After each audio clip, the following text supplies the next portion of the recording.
Ayo, segera download Quran Tadabbur, tafsir dalam genggaman Anda.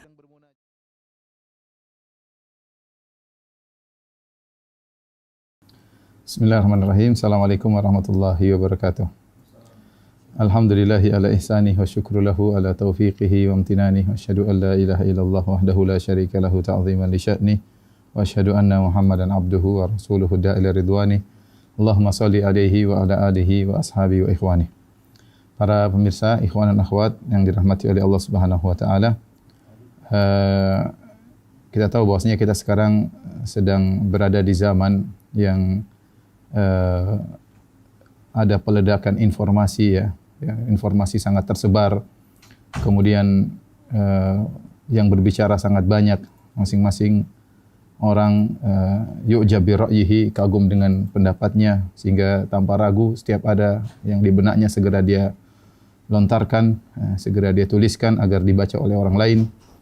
Bahkan dia sedih kalau yang baca cuma sedikit ya, karena masing-masing kagum dengan pemikirannya. Dan itu berlaku pada setiap bidang ilmu, baik ilmu dunia termasuk juga bidang ilmu agama. Ya. Oleh karenanya banyak pembicara terutama dalam bidang agama yang terkadang memang dia berhak untuk berbicara dan banyak yang tidak berhak untuk berbicara. Yatazayyawuna bi zayyil alim, bergaya, berlagak seperti lagaknya seorang alim, padahal banyak di antara mereka yang tidak menempuh pendidikan agama dengan selayaknya. Ini yang menjadikan kita perlu untuk memiliki filter untuk bisa memilah-milih, untuk bisa mengetahui mana yang benar dan mana yang keliru. Maka kita harus memiliki barometer ya. Kita harus selektif dalam mendengar informasi yang masuk kepada kita, baik kita kehendaki maupun tidak kita kehendaki. Di zaman dahulu, di zaman Rabi'ah, gurunya Imam Malik ya, rahimahullahu taala ya. Imam Malik berkata, akhbarani rajulun, ada seorang menyampaikan kepadaku bahwasanya dia masuk ketemu dengan Rabi'ah bin Abdurrahman ya. Kemudian dia mendapati fawajadahu yabki, dia mendapati Rabi'ah dalam kondisi menangis. Maka dia bertanya, ma yubkik, apa yang buat kau menangis wahai Rabi'ah? Am musibatun dakhalat alaika, apakah kau terkena musibah sehingga kau buat engkau menangis? Faqala la, tidak, aku menangis bukan karena musibah. Walakin istuftiya man la ilma lahu wa dhahara fil islami amrun azim, akan tapi ada orang yang diminta fatwa yang tidak punya ilmu, diminta fatwa ya, beredar di zaman tersebut ya, di zamannya Imam Malik ya, dan telah muncul perkara besar dalam Islam. Kemudian Rabi'ah berkata, wala ba'dhu man yuftiha huna ahaqqu bisijni minas surraq.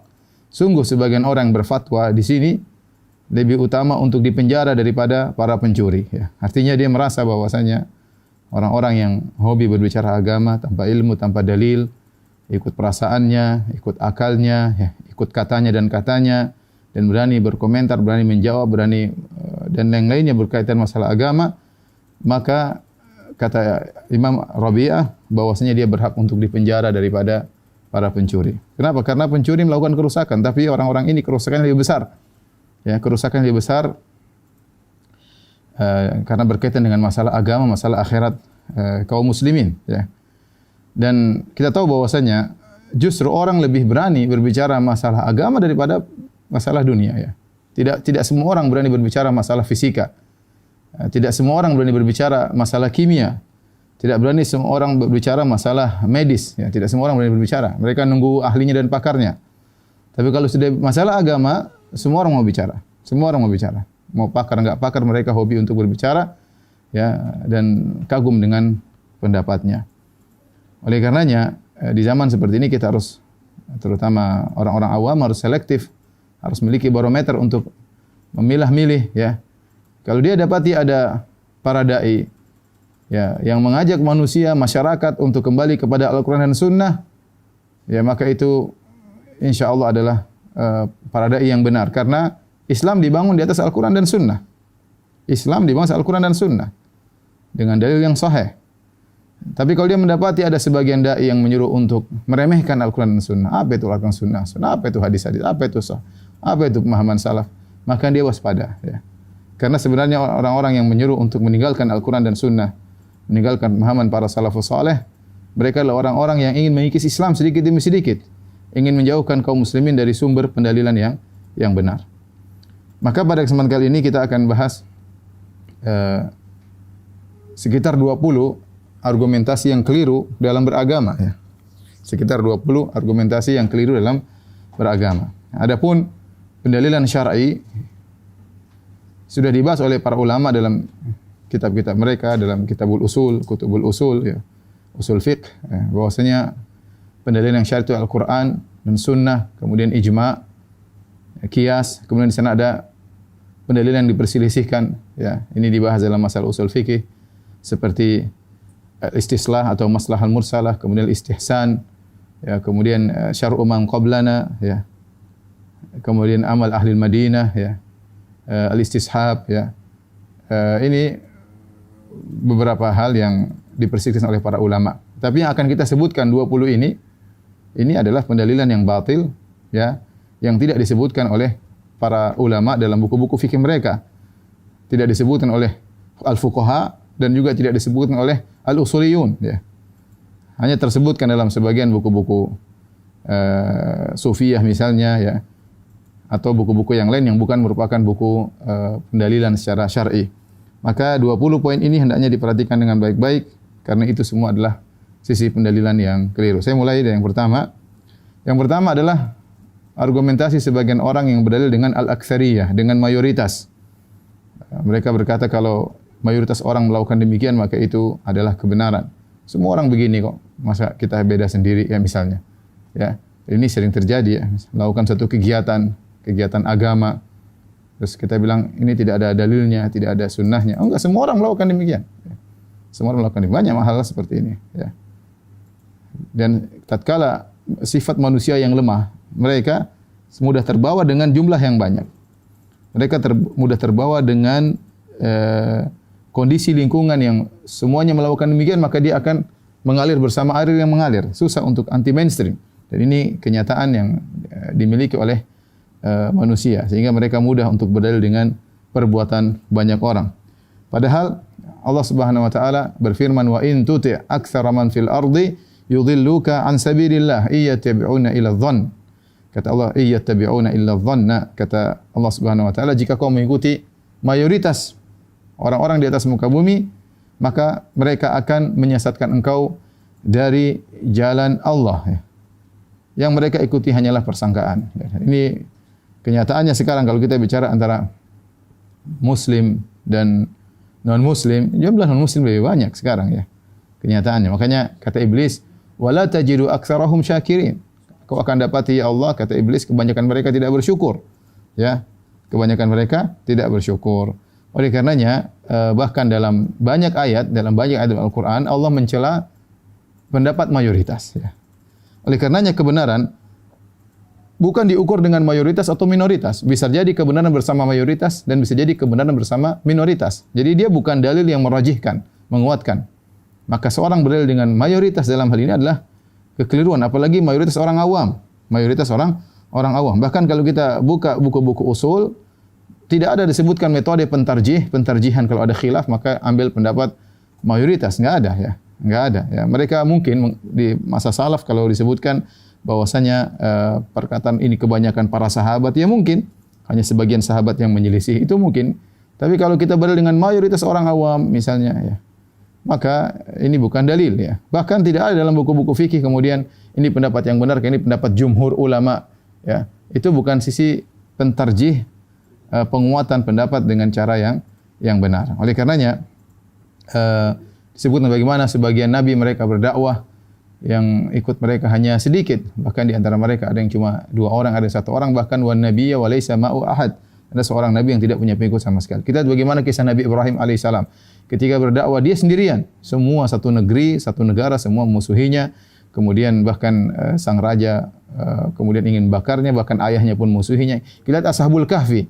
Ya, Ashabul Kahfi yang jumlahnya masih innahum fityatun amanu bi rabbihim. Mereka cuma sekitar 7 orang, sementara satu negeri semuanya di atas kebatilan. Oleh karenanya tidak boleh seorang berdalil dengan al-aktsariyah, kebanyakan orang. Kalau kita melihat kebanyakan orang tidak pakai jilbab, kebanyakan orang buka aurat, semua menjadikan dalil enggak bisa. ya. Kebanyakan orang dengar musik, ya. Kebanyakan orang maksiat banyak, ya. Maksiat banyak dilakukan oleh banyak orang, ya. Oleh karenanya di antara pendalilan yang keliru adalah berdalil dengan banyak orang, ya. Karena kalau kita ingin merajihkan bukan dengan banyak orang, tapi lihat dalil, ada dalilnya atau tidak. Ini yang pertama. Yang kedua adalah berdalil dengan mimpi, ya, berdalil dengan mimpi, ya, atau menafsirkan dengan mimpi, atau bermimpi ketemu Nabi sallallahu alaihi wasallam, ya. Ini semua bukan metode pendalilan. Dalam buku usul fikih manapun tidak ada bahwasanya kita mau membangun suatu pendalilan dengan mimpi, enggak ada, ya. Ya, mimpi itu hanya sekedar istiqnas, penguat. Kalau sudah ada pembahasan, sudah ada dalilnya, kemudian sekedar menguatkan dengan mimpi itu boleh, tapi menjadikan mimpi sebagai dalil untuk pembenaran atau kemudian untuk menimbulkan suatu ibadah yang baru, maka ini tidak ada disebutkan dalam buku-buku fikih sama sekali. Hal ini kenapa? Karena mimpi itu ada sebagaimana disebutkan ada 3 macam. Ar-ru'ya salas. Mimpi itu ada 3. Namanya hadithun nafs, ada namanya takhwifus syaitan, dan ada busyra minallah. Mimpi ada 3. Bisa jadi pembicaraan hadithun nafs, yaitu orang ketika belum tidur ngobrol, kemudian obrolannya dibawa dalam mimpi, dan itu sering terjadi, ya. Dia bicara tentang suatu bisnis atau apa, atau dia mungkin diskusi dengan kawannya tentang masalah agama, kemudian terbawa dalam mimpi. Itu namanya hadithun nafs, ya. Pembicaraan jiwa yang dibicarakan tatkala masih sadar kemudian terbawa dalam mimpi. Yang kedua, dan ini bukan dalil sama sekali. Yang kedua misalnya takhwifus syaitan. Syaitan menggoda. Syaitan menggoda manusia lewat di alam nyata maupun dalam alam mimpi, menakut-nakuti, membuat sedih dan yang lainnya. Ya, syaitan bisa menggoda. Atau yang ketiga, busyra minallah. Adalah kabar gembira dari Allah Subhanahu wa taala. Kalaupun kita bisa pastikan mimpi yang kita mimpi ini berkaitan dengan masalah fikih yang sedang kita bahas, misalnya ini kabar gembira dari Allah Subhanahu wa taala, maka itu juga butuh penafsiran. Karena kebanyakan mimpi datang bukan dalam plek begitu, tapi butuh penafsiran sebagaimana dalam hadis-hadis. Sebagaimana kisah Nabi Yusuf alaihissalam ketika menafsirkan mimpi sang raja. Jadi bukan plek sesuatu yang datang, tapi perlu ditafsirkan. Seperti sab'a baqaratin simanin ya'kuluhunna sab'un ijaf, ada 7 sapi gemuk dimakan oleh 7 sapi kurus. Ini kan butuh mimpi. Seperti Nabi SAW bermimpi melihat Umar bin Khattab kemudian izarnya sampai di bawah mata kaki, ya. Ini perlu tafsir, ya, yang menunjukkan bahwasanya imannya kuat misalnya, ya. Dan dalam hadis-hadis demikian, bukan mimpi pelak sebagaimana yang dilihat dalam mimpi itu yang terjadi, bukan demikian. Kebanyakan mimpi hanyalah isyarat-isyarat yang perlu ditafsirkan. Ini semakin melemahkan mimpi dijadikan dalil. Kemudian tafsiran tersebut terkadang benar, terkadang salah. Oleh karena dalam hadis yang diriwayatkan Imam Al-Bukhari, ada seorang datang kepada Rasulullah sallallahu alaihi wasallam kemudian dia berkata, ya, inni ra'aitu lailata fil manam, ya. Dia mengatakan, Rasulullah, saya bermimpi tadi malam, mimpiku begini. Ya. Maka kemudian Abu Bakar berkata, ya Rasulullah, wallahi la tada'anni fa'aburaha. Ya Rasulullah, biarkan aku tafsirkan mimpinya. Jadi kata Abu Bakar, dia ingin menafsirkan mimpi orang tersebut. Kemudian Abu Bakar pun menafsirkan mimpi tersebut, ya. Maka apa kata Abu Bakar setelah itu? Ya Rasulullah, asabtu am akhta'tu? Saya menafsirkan mimpi orang tersebut, ya Rasulullah. Saya benar atau salah? Kata Nabi SAW, asabta ba'dhan wa akhta'ta ba'dhan. Kau benar sebagian dan kau salah sebagian. Bayangkan, ini yang menafsirkan Abu Bakar radhiyallahu taala anhu saja bisa benar sebagian, bisa salah sebagian, apalagi selain Abu Bakar radhiyallahu taala anhu.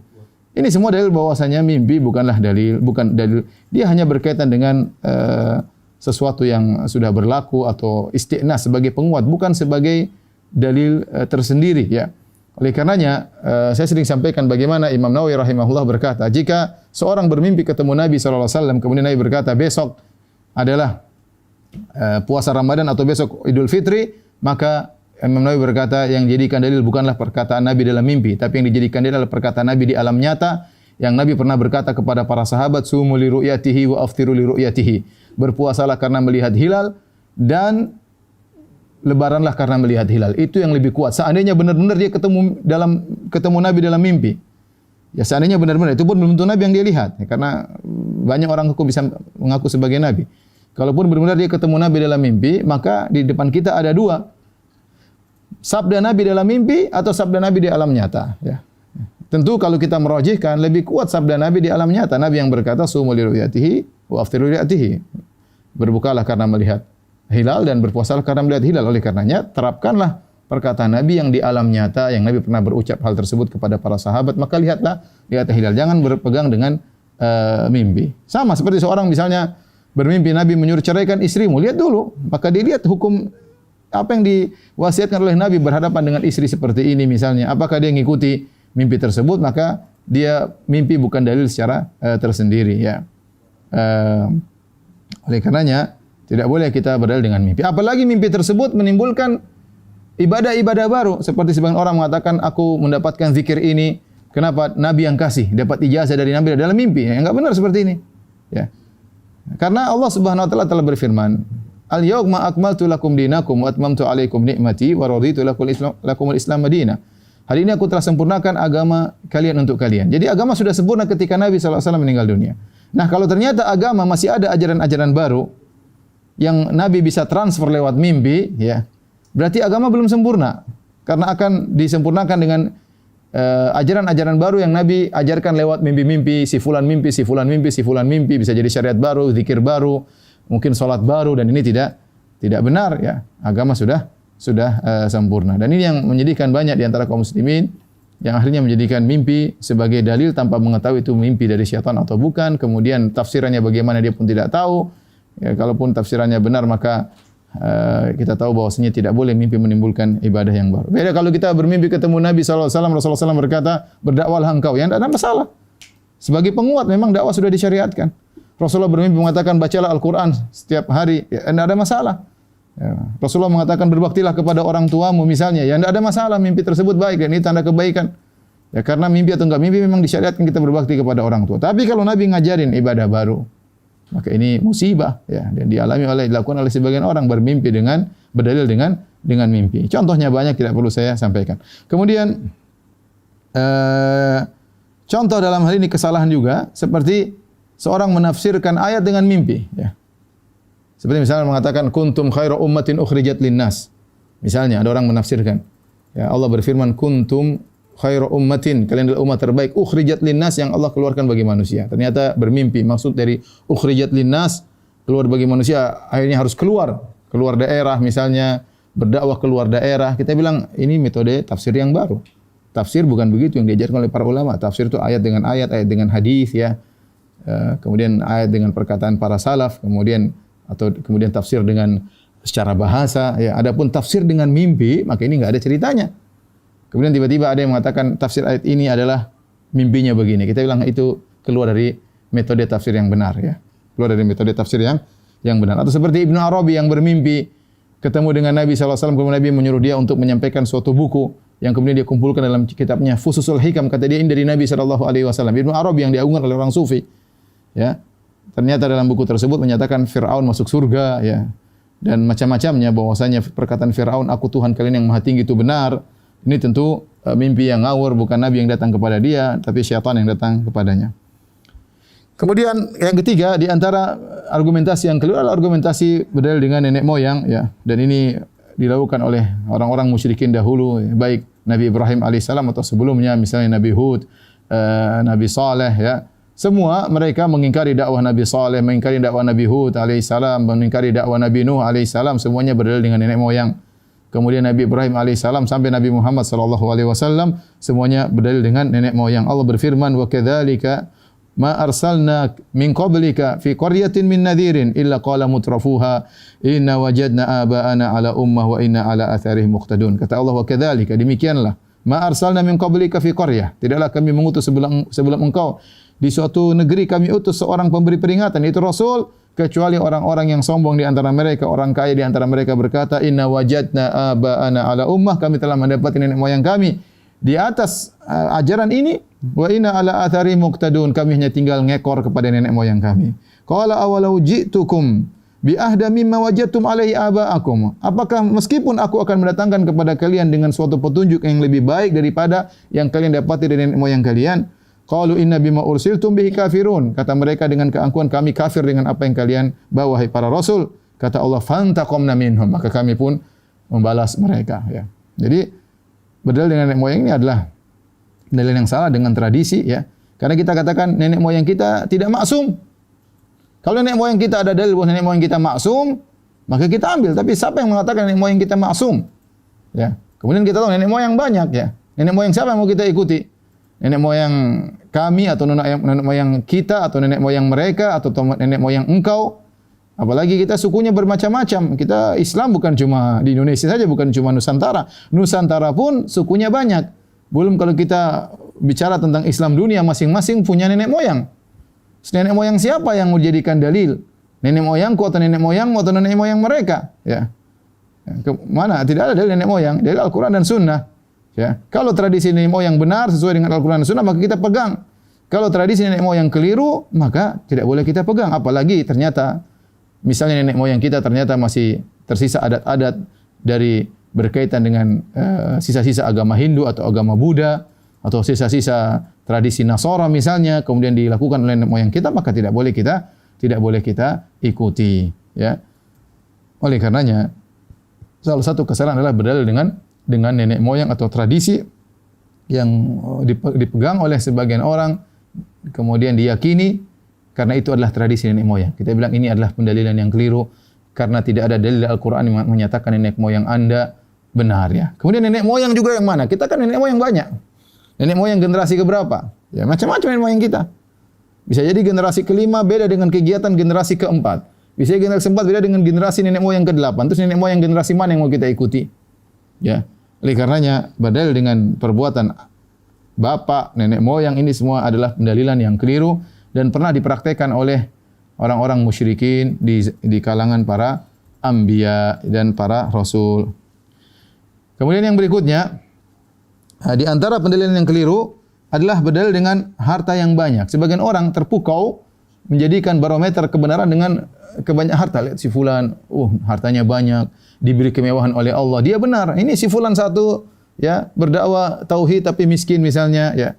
Kita bilang harta bukan dalil. Ya. Harta bukan dalil ya. Allah Subhanahu wa taala bahkan menyebutkan dalam surat Saba ya. Kata Allah Subhanahu wa taala, "Wa ma arsalna fi qaryatin min nadhirin illa qala mutrafuha inna bima ursiltum bihi kafirun." Tidaklah kami utus kepada setiap negeri seorang pemberi peringatan kecuali orang-orang sombong di antara mereka berkata, "Kami kafir dengan apa yang kalian bawa." Wa qalu nahnu aktsaru amwalan wa auladan wa ma nahnu bimu'adzabin. Kata mereka kami lebih banyak hartanya dan lebih banyak anak-anaknya. Mereka sombong.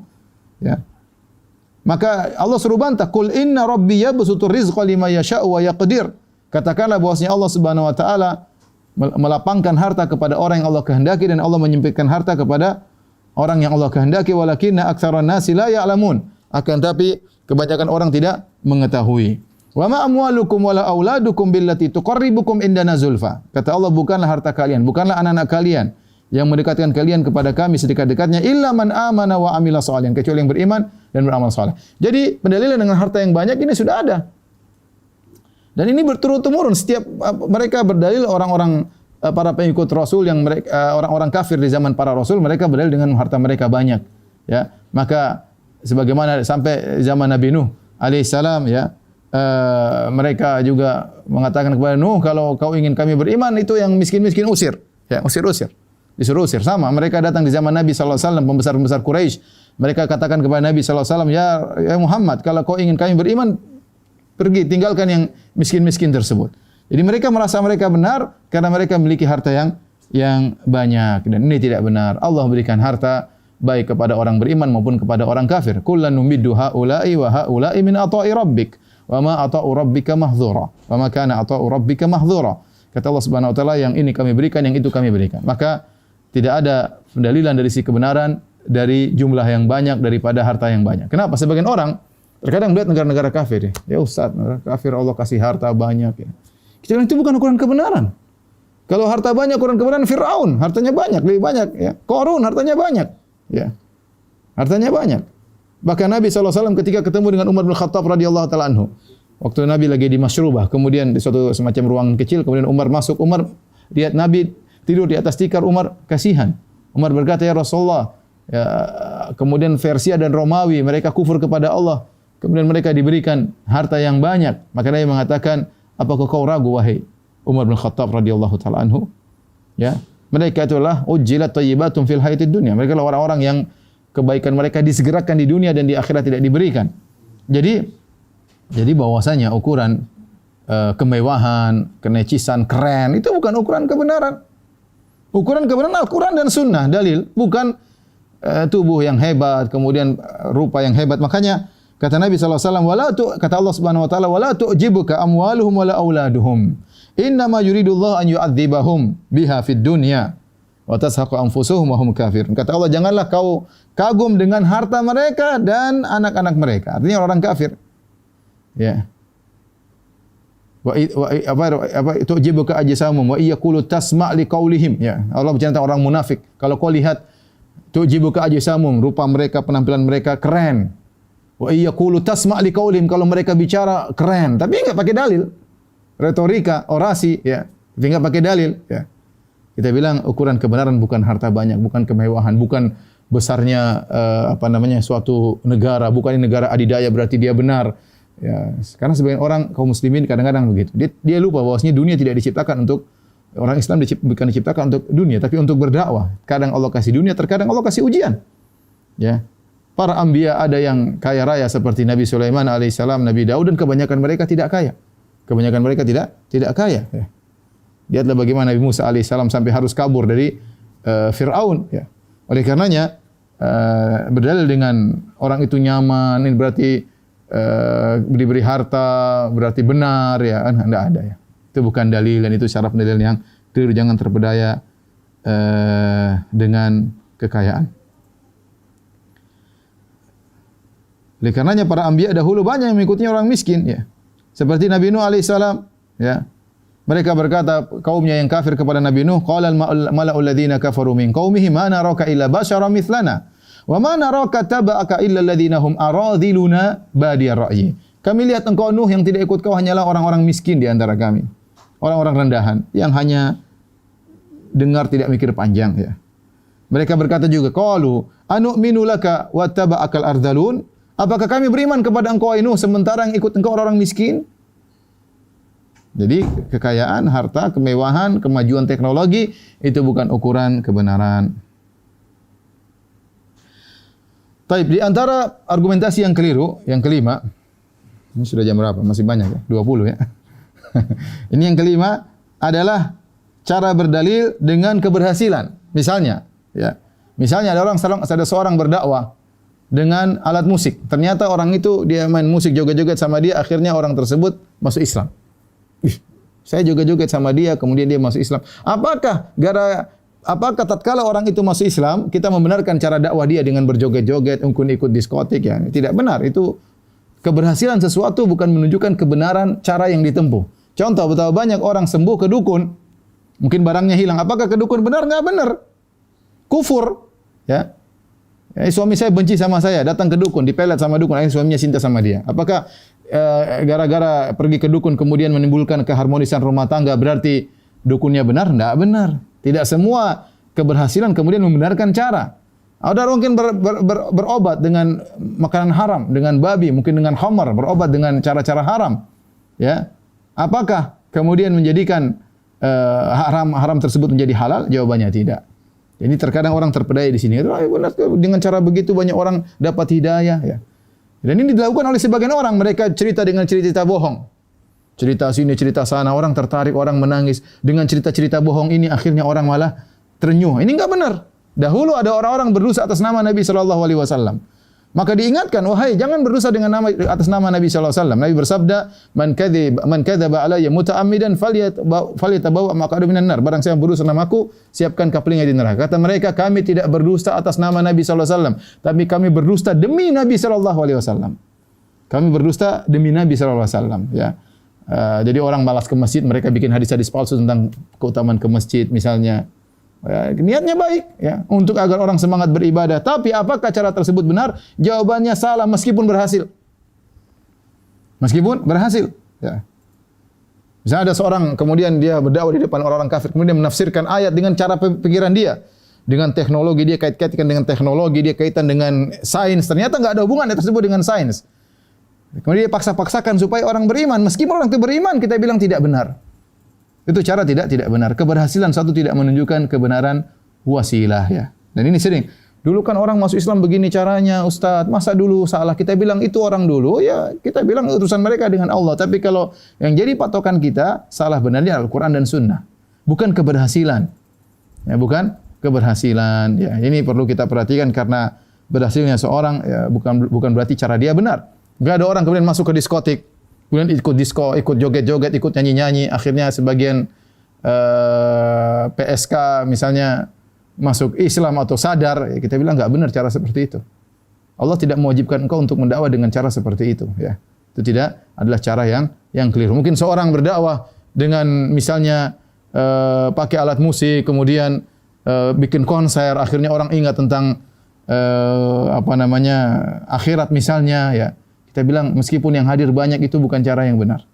Orang mungkin kemudian berdakwah dengan break dance dan kemudian dengan kita bilang keberhasilan meskipun yang ikut kamu banyak, meskipun tadinya mereka penjahat jadi orang baik, itu tidak menunjukkan caramu benar. Allah tidak membanding engkau di luar lebih daripada itu. Ya. Oleh karenanya dalam satu hadis tatkala disebutkan ada seorang ya berdakwah dengan Al-Qur'an dan Sunnah, orang tidak mendengar, berdakwah dengan Al-Qur'an orang tidak ikut. Maka dia pun membuat satu perkara yang baru agar orang ikut, maka dikatakan iyyakum mabtada, hati-hatilah kalian dengan bid'ah yang dia lakukan dalam rangka untuk menarik manusia. Jadi cara keberhasilan tidak membenarkan, tidak menjadi pembenaran metodologi yang diikuti. Taib. Yang berikutnya yang keenam, seorang berargumentasi dengan kesalahan sebagian ulama. Ya, kita bilang ulama tidak maksum. Ulama tidak maksum, ya. Mereka para ulama orang yang dipilih oleh Allah Subhanahu wa taala, namun di antara mereka memiliki kesalahan disebut dengan zallatul ulama, kesalahan ulama. Atau mereka memiliki aqwal syadzah, yaitu pendapat-pendapat yang nyeleneh, menyelisih ijma, ya, semua ulama berijma, di satu dua orang ini menyelisihi. Nah, itu adalah kesalahan. Tidak boleh kita ikuti. Ini terjadi di kalangan para sahabat, di kalangan para tabi'in sampai ulama zaman sekarang, ya. Kesalahan-kesalahan yang merupakan kesalahan-kesalahan nyeleneh.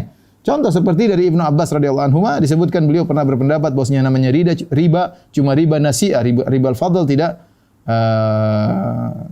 mengapa, ya. Bahkan sebagian diriwayatkan beliau mengatakan bolehnya mut'ah, ya, atau yang lainnya. Kemudian juga seperti Ibnu Umar radhiyallahu taala anhu kalau berwudu maka beliau masukkan air di mata.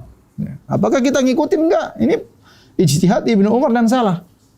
Kebaikan beliau sangat banyak, ribuan kebaikan beliau sangat banyak. Beliau sangat terkenal mengikuti sunnah Nabi SAW. Namun dalam hal ini beliau salah. Ya, maka ini tidak diikuti, kesalahan. Jangan sampai datang sebagian orang dia berwudu sambil masukkan air, dia gosokkan matanya, ya, karena dengan dalil mata dia sehingga melihat kemaksiatan maka perlu dimasukkan air dalamnya. Ibnu Umar pernah melakukan yang kita bilang itu kesalahan, jangan diikuti. Ya, karena kalau kita telusuri perkataan para ulama ada yang macam-macam, ada yang mengatakan boleh mut'ah tadi, ada yang mengatakan boleh menggauli istri dari misalnya dari duburnya misalnya, atau banyak pendapat-pendapat yang aneh-aneh. Di antaranya misalnya contoh seperti sekarang ini misalnya Ibnu Hazm rahimahullahu taala menyelisih ijma. 4 mazhab mengatakan musik hukumnya haram. Kemudian Ibnu Hazm menyelisih 4 mazhab tersebut, ya. Berusaha mendhaifkan hadis dalam Sahih Bukhari yang ulama semua mensahihkan hadis tersebut. Yaitu la yakunanna aqwamu min ummati yastalhil hirra wal harra wal khamra wal ma'azib, akan datang dari kaumku suatu kaum, dari umatku suatu kaum yang mereka menghalalkan zina, khamr, kain sutra bagi laki dan menghalalkan alat-alat musik. Hadisnya sahih dalam Sahih Bukhari. Allah mensahihkannya. Kemudian datang Ibnu Hazm mendhaifkan hadis ini, kemudian dia menyelisih ijma mengatakan bahwasanya musik hukumnya halal, maka tidak boleh kita mengikuti, ya. Kita bedakan antara nyanyian dengan alat musik. Alat musik hukumnya haram kecuali duf, ya, itu boleh dilakukan dalam acara-acara haflah seperti Idul Fitri, Idul Adha atau walimahan misalnya, ya, atau akikahan, maka itu diperbolehkan. Karena kalau kita mengikuti pendapat kekeliruan ulama, jangan mengatakan kan ada ulama yang pernah ngomong. Loh, tidak semua perkataan ulama yang pernah kita ngomong dianggap sebagai khilaf yang mu'tabar. Ini pendapat syadz, nyeleneh. Dan ini ada di kalangan para sahabat, kalangan tabi'in ada. Sampai para ulama, ya. Ini tidak boleh kita ikuti. Sampai ulama zaman sekarang ada juga pendapat nyeleneh. Ya, maka tidak boleh diikuti, namanya zallatul alim, itu kesalahan ulama, tidak boleh diikuti. Yang ya, kalau kita mendapati kesalahan ulama, maka kita memaklumi bahwasanya mereka tidak maksum dan kita mendoakan semoga mereka diampuni dan mendapatkan pahala dari ijtihad mereka, ya. Tetapi kita tidak boleh mengikuti. Kemudian di antara argumentasi yang keliru yang ketujuh, berdalil dengan akal. Ini sudah saya bahas dalam banyak majelis saya katakan bahwasanya akal bukanlah barometer untuk mengukur kebenaran. Oleh karenanya Imam Malik berkata, ya laita syi'ri bi ayyi aklin yuzanul kitab wa sunnah. Sungguh kabarkanlah kepadaku dengan akal siapa mau ditimbang Al-Quran dan Sunnah. Ya. Akal siapa? Akal saya atau akal kamu atau akal dia? Seandainya akal ini cuma satu, mungkin bisa dijadikan dalil. Tapi al-uqul mutafawitah. Tapi ukul itu akal bermacam-macam. Ya, kita lihat IQ saja berbeda. Kita saja zaman sekarang IQ orang berbeda-beda.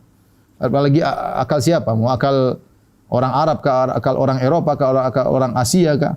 Apakah akalnya para sahabat atau akalnya para ahli filsafat?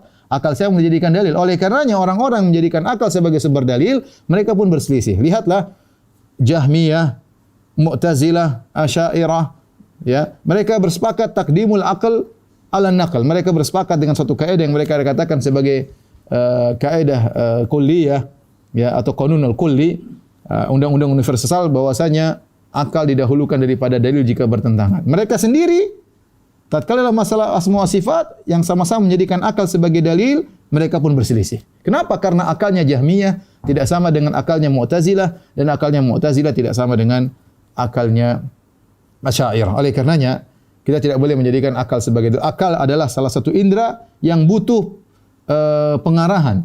Wahyu adalah cahaya yang mengantarkan akal tersebut. Kata para ulama, ibarat akal adalah mata dan wahyu adalah cahaya. Kalau mata tersebut tanpa cahaya tidak bisa melihat, ya, maka akal butuh wahyu. Dengan wahyu tersebut membimbing akal, karena akal diperlukan untuk memahami syariat dengan baik, tapi tidak boleh didepankan di atas wahyu. Karena banyak hal yang menurut kamu tidak masuk akal ternyata dijelaskan oleh para ulama lain sangat logis. Sangat logis, ya. Seperti dalam hal ini misalnya, banyak orang mengatakan tidak mungkin Allah di atas, tidak logis. Tidak mungkin Allah di atas, tidak logis. Banyak ulama menjelaskan dengan logis, kita sudah sering jelaskan. Justru mengatakan Allah tidak di mana-mana, justru Allah tidak di atas, tidak di bawah, justru tidak logis. Justru mengatakan Allah di mana-mana juga tidak logis. Ya. Mereka berusaha menolak sesuatu yang menurut akal mereka tidak masuk akal, ternyata mereka jatuh pada perkara yang lebih tidak logis lagi. Oleh karenanya, menjadikan akal sebagai sumber dalil itu adalah suatu kekeliruan. Kemudian berikutnya, yang ke-8, di antara argumentasi yang keliru adalah berdalil dengan hadis dhaif. Hadis dhaif, ya, boleh digunakan dalam beberapa syarat, di antaranya dalam fadhail amal. Banyak ulama mengatakan boleh hadis dhaif dalam fadhail amal. Boleh, dengan syarat bahwasanya tidak boleh meyakini itu adalah perkataan Nabi sallallahu alaihi wasallam. Sebagian penjelasan Ibnu Hajar rahimahullah taala. Tidak boleh meyakini perkataan Nabi sallallahu alaihi wasallam. Yang kedua, amalnya sudah ada. Ya, misalnya salat duha, amalnya sudah ada di sahih. Kemudian datang dari hadis dhaif menjelaskan tentang keutamaan salat duha.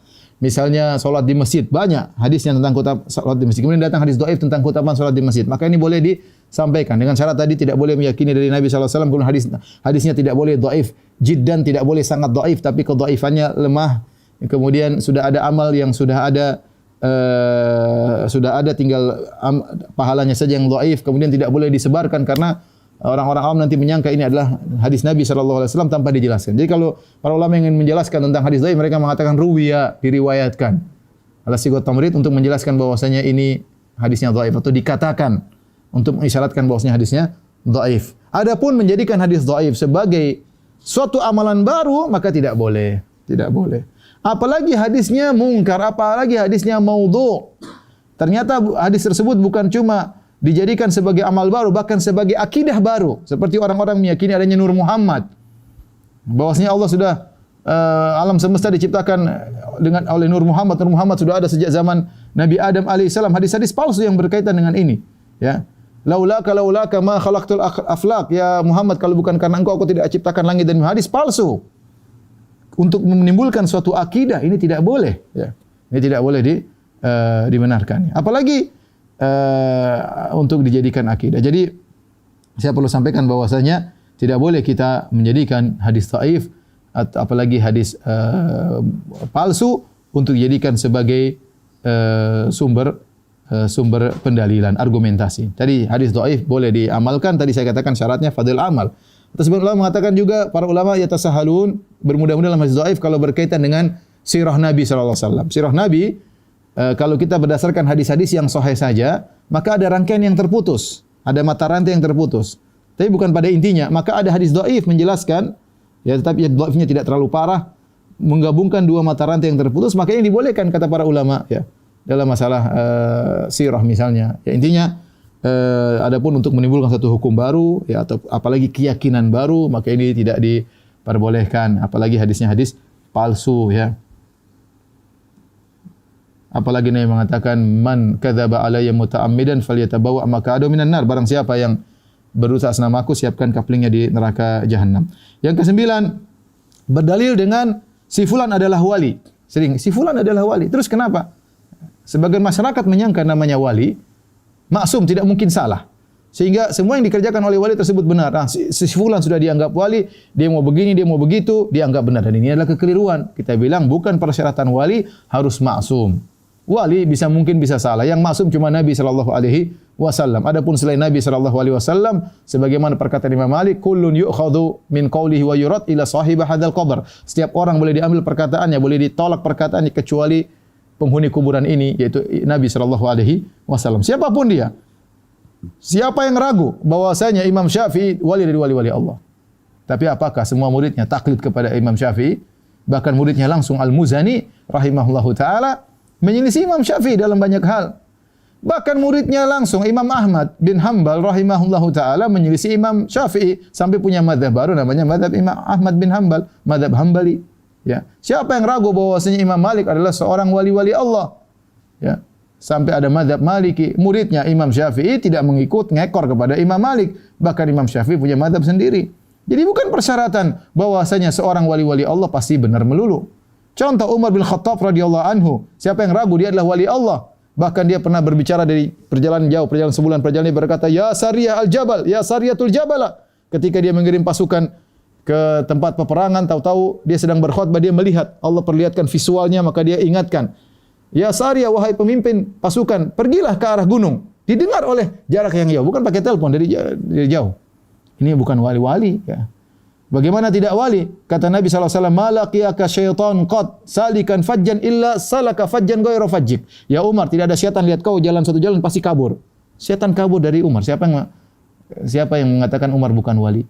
Umar yang pernah berdoa, "Ya Allah, ya matikanlah aku mati syahid dan di kotamu, kota Nabi SAW, kota Madinah." Ternyata dikabulkan oleh Allah Subhanahu wa taala. Siapa yang meragu-ragu bahwasanya Umar adalah wali? Sementara Nabi mengatakan Umar fil jannah, Umar di surga. Tapi Umar pernah salah. Beberapa kali salah. Ya.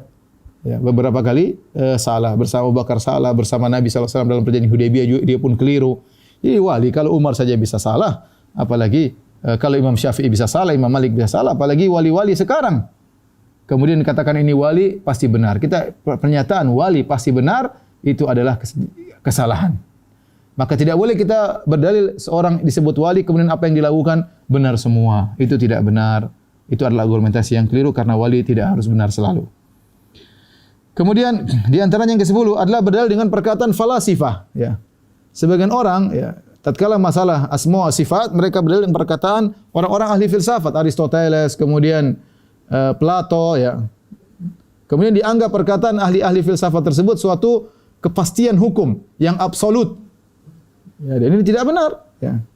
Kemudian akhirnya dalil-dalil yang datang yang menyelisih absolut yang mereka yakini tersebut harus ditakwil, harus dipalingkan, harus ditolak, ya.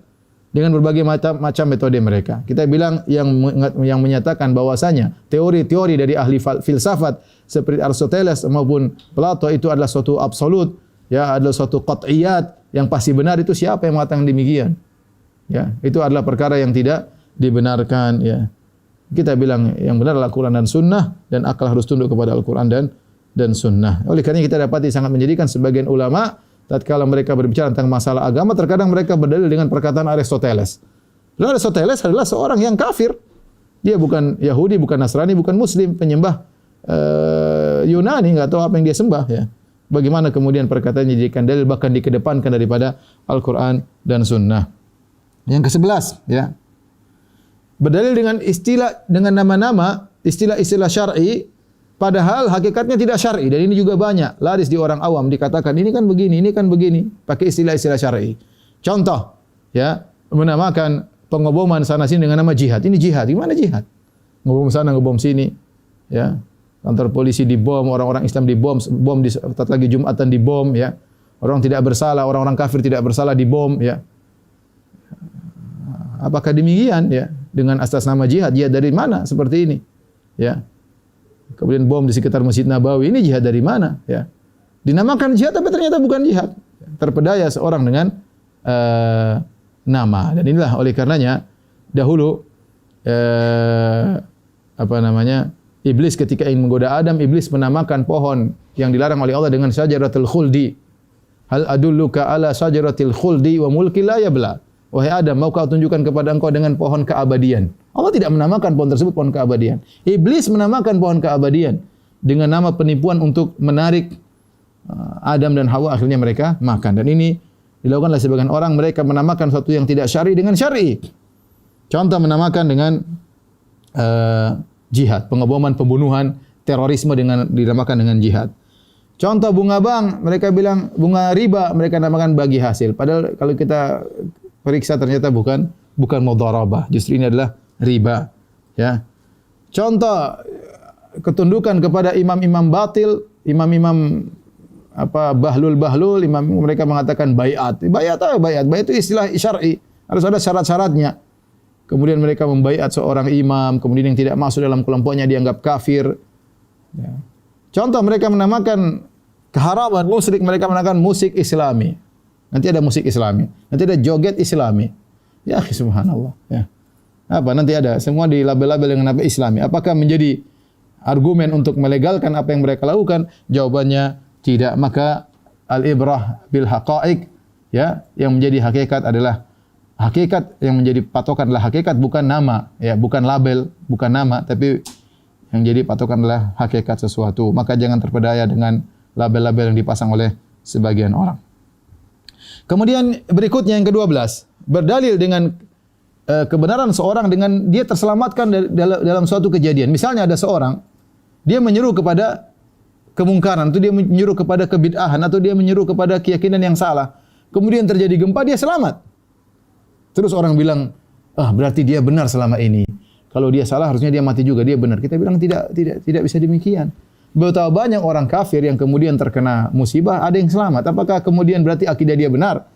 Ya, Nasrani, kemudian atau agama-agama Buddha, Hindu dan yang lain selamat dalam kejadian tersebut, berarti dia benar. Kita bilang dalil jelas Al-Qur'an dan Sunnah. Allah terkadang menyelamatkan orang kafir, terkadang dalam Al-Qur'an Allah sebutkan, ya. Wa idza raqibu fil fulki da Allah mukhlishin lahuddin falamma najahum, ya. Kalau mereka berlabuh di lautan kemudian mereka ditimpa dengan ombak yang besar, mereka berdoa kepada Allah, selamatkan mereka. Bukan berarti kemudian keyakinan syirik mereka benar. Ya, idza hum yusyrikun, tatkala Allah selamatkan mereka kembali berbuat apa? Kesyirikan. Ya, sebagaimana Allah memberi kesehatan kepada orang-orang kafir, ya.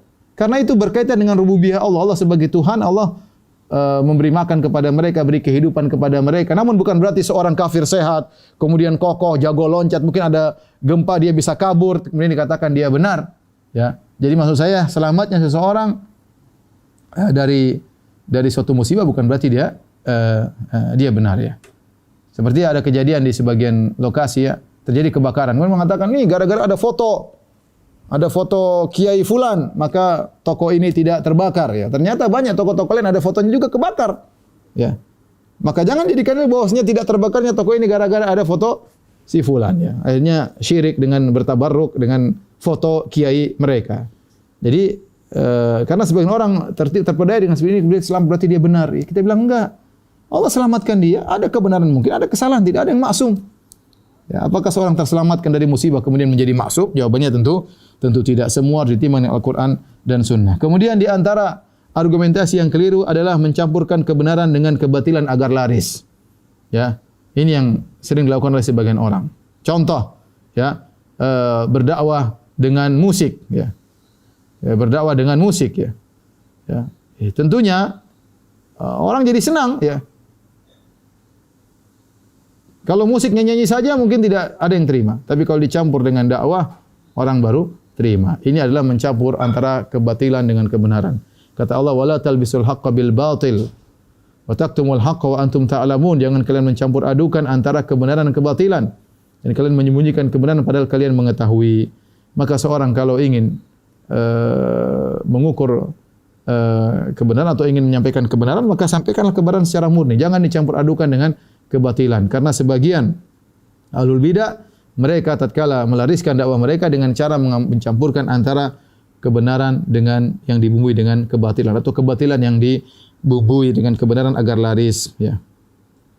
Kemudian di antara sisi pendalilan yang keliru adalah berdalil dengan imam-imam madhab seperti mengatakan ini Imam Syafi'i rahimahullah mengatakan demikian. Kita bilang iya, Imam Syafi'i rahimahullah taala seorang alim yang besar, tapi dia tidak maksum. Bukan berarti kalau Imam Syafi'i berkata demikian, berarti semuanya salah. Yang menyelisih Imam Syafi'i sudah salah. Tidak, Imam Syafi'i rahimahullah tidak pernah mengajarkan demikian. Tidak ada seorang imam madzhab pun mengajarkan untuk taklid. Ya. Saya sering sampaikan kenyataannya Imam Malik adalah gurunya Imam Syafi'i. Namun Imam Syafi'i tidak pernah bertaklid kepada Imam Malik sehingga mengekori Imam Malik dalam segala perkataannya. Kenyataannya Imam Syafi'i punya murid namanya Imam Ahmad. Dan Imam Ahmad tidak pernah mengekori Imam Syafi'i dalam segala hal. Imam Syafi'i punya guru namanya Muhammad bin Hasan Asy-Syaibani. Tapi Imam Syafi'i tidak pernah ngekor kepada Muhammad bin Hasan Asy-Syaibani dalam segala hal. Bahkan masing-masing punya mazhab sendiri. Imam Malik punya mazhab Maliki, Imam Syafi'i punya mazhab Syafi'i, Imam Muhammad bin Hasan Asy-Syaibani punya mazhab Hanafi. Bahkan Muhammad bin Hasan Asy-Syaibani juga terkadang menyelisih Imam Abu Hanifah. Imam Ahmad bin Hanbal punya mazhab sendiri. Oleh karenanya kita bilang para ulama, imam-imam mazhab adalah para ulama yang Allah pilih mereka dengan sebab mereka maka tersebarlah ilmu Islam, ya, dengan madrasah yang mereka bina akhirnya Islam sampai kepada kita. Kita sangat berterima kasih kepada mereka. Dengan jasa mereka Islam dijaga, Allah menjaga Islam dengan sebab mereka, tetapi tidak ada yang maksum di antara mereka. Ya, karena kalau kita ngeyel-ngeyelan, ya, debat, ini perkataan Imam Syafi'i, nanti ada yang mazhab Maliki mengatakan ini perkataan Imam Malik. Ya, Imam Syafi'i muridnya Imam Malik. Kan guru lebih pintar daripada murid. Akhirnya jadi debat-debat kusir. Nanti yang mendapat Syafi'i mengatakan betapa banyak murid lebih pandai daripada gurunya. Debat kusir, tidak benar. Kita mengatakan kalau ini perkataan Imam Malik, Imam Syafi'i berarti pendapat yang agung. Tinggal kita diskusi. Bukan berarti kalau perkataan ini perkataan Imam Madzhab berarti harus benar. Ya. Kita tidak pernah diajar untuk taklid dan mereka para ulama Imam Madzhab juga tidak pernah mengajarkan untuk taklid kepada mereka karena yang wajib ditaklidi cuma Nabi Muhammad sallallahu alaihi wasallam. Kemudian di antara argumentasi yang keliru adalah berdalil dengan sebagian ayat. Kemudian ayat yang lain dipotong dan ini sering dilakukan oleh orang liberal. Para ulama mengibaratkan seperti orang pemabuk yang tidak mau salat kemudian dia berkata, Allah berfirman wailul lil musallin, celaka orang-orang yang salat. Titik. Padahal ayat tersebut masih ada lanjutannya.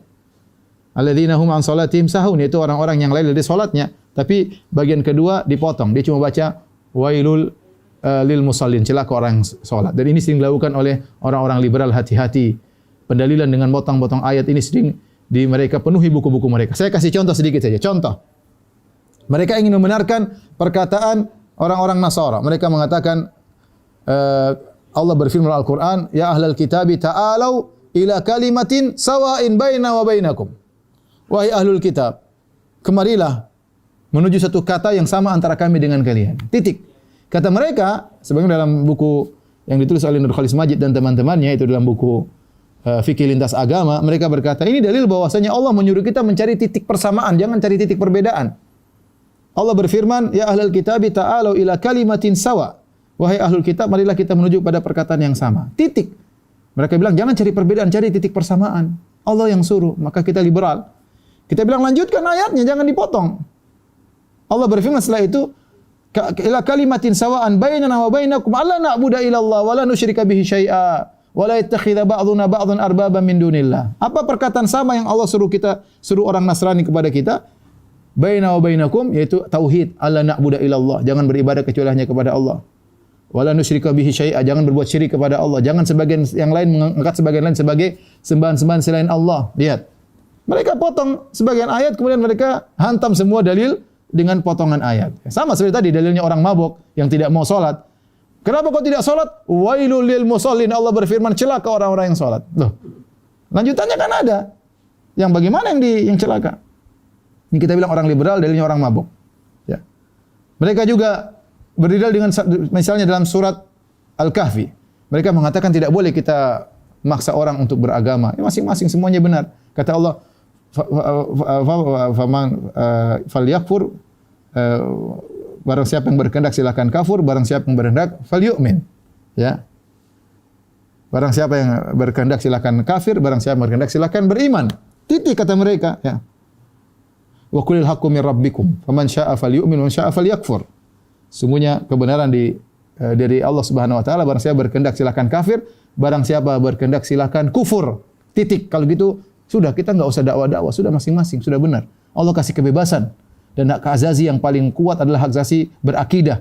Kata mereka, coba kita bilang lanjutkan ayatnya, jangan dipotong. Apa kelanjutan ayatnya? Inna a'tadna lidzalimina lil kafirina ya lidzalimina naron ahata bihim suradiquha. Lanjutkan ayatnya. Sungguhnya kami siapkan bagi orang-orang zalim, orang-orang kafir, api neraka yang nyalapinya meliputi mereka seluruhnya. Ya. Nah, kalau dilanjutkan kita tahu bahwasanya Allah itu mengatakan faman syaa'a falyu'min wa man syaa'a falyakfur, barang siapa ingin silakan beriman, silakan kufur. Itu adalah namanya ancaman. Ya. Itu ancaman. Seperti firman Allah, "I'malu ma syi'tum." Lakukan yang kalian kehendaki. Bukan Allah bebaskan, tapi itu ancaman, ya. Ancaman dari Allah, namanya perintah untuk tahdid, untuk ancaman. Ini uslub dalam metode tafsir, dan ini kebiasaan orang liberal. Contoh lagi, mereka berdalil dengan misalnya Nabi Sulaiman. Kata mereka Nabi Sulaiman alaihissalam menyebarkan rahmat kepada semua, bahkan lihatlah bagaimana surat yang ditulis oleh Nabi Sulaiman kepada Ratu Bilqis. Innahu min Sulaiman wa innahu bismillahirrahmanirrahim. Ini disebutkan oleh seperti tokoh mereka. Saya tidak ingin sebut namanya karena masih hidup, ya. Tapi intinya disebut dalam buku mereka, ditulis Nabi Sulaiman menyebarkan rahmat. Tidak suka dengan seperti teroris-teroris yang ada. Mereka duduk Islam dengan teroris. Ya, tidak ada paksa-paksaan. Lihat kata Nabi Sulaiman kepada Ratu Bilqis, innahu min Sulaiman, sungguhnya dari Sulaiman. Innahu bismillahirrahmanirrahim, sungguhnya dari dengan nama Allah yang Maha Pengasih lagi Maha Penyayang. Titik. Kita bilang lanjutkan ayatnya. Apa isi suratnya Nabi Sulaiman? Allah ta'alu alayya wa atuni muslimin. Ternyata isinya Nabi Sulaiman suratnya apa? Bismillahirrahmanirrahim, jangan sombong kepadaku, datang Islam.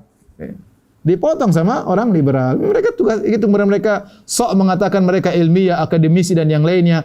Ya, belajar di luar negeri, di negeri-negeri kafir, ternyata dalilnya seperti dalil orang mabuk, ya.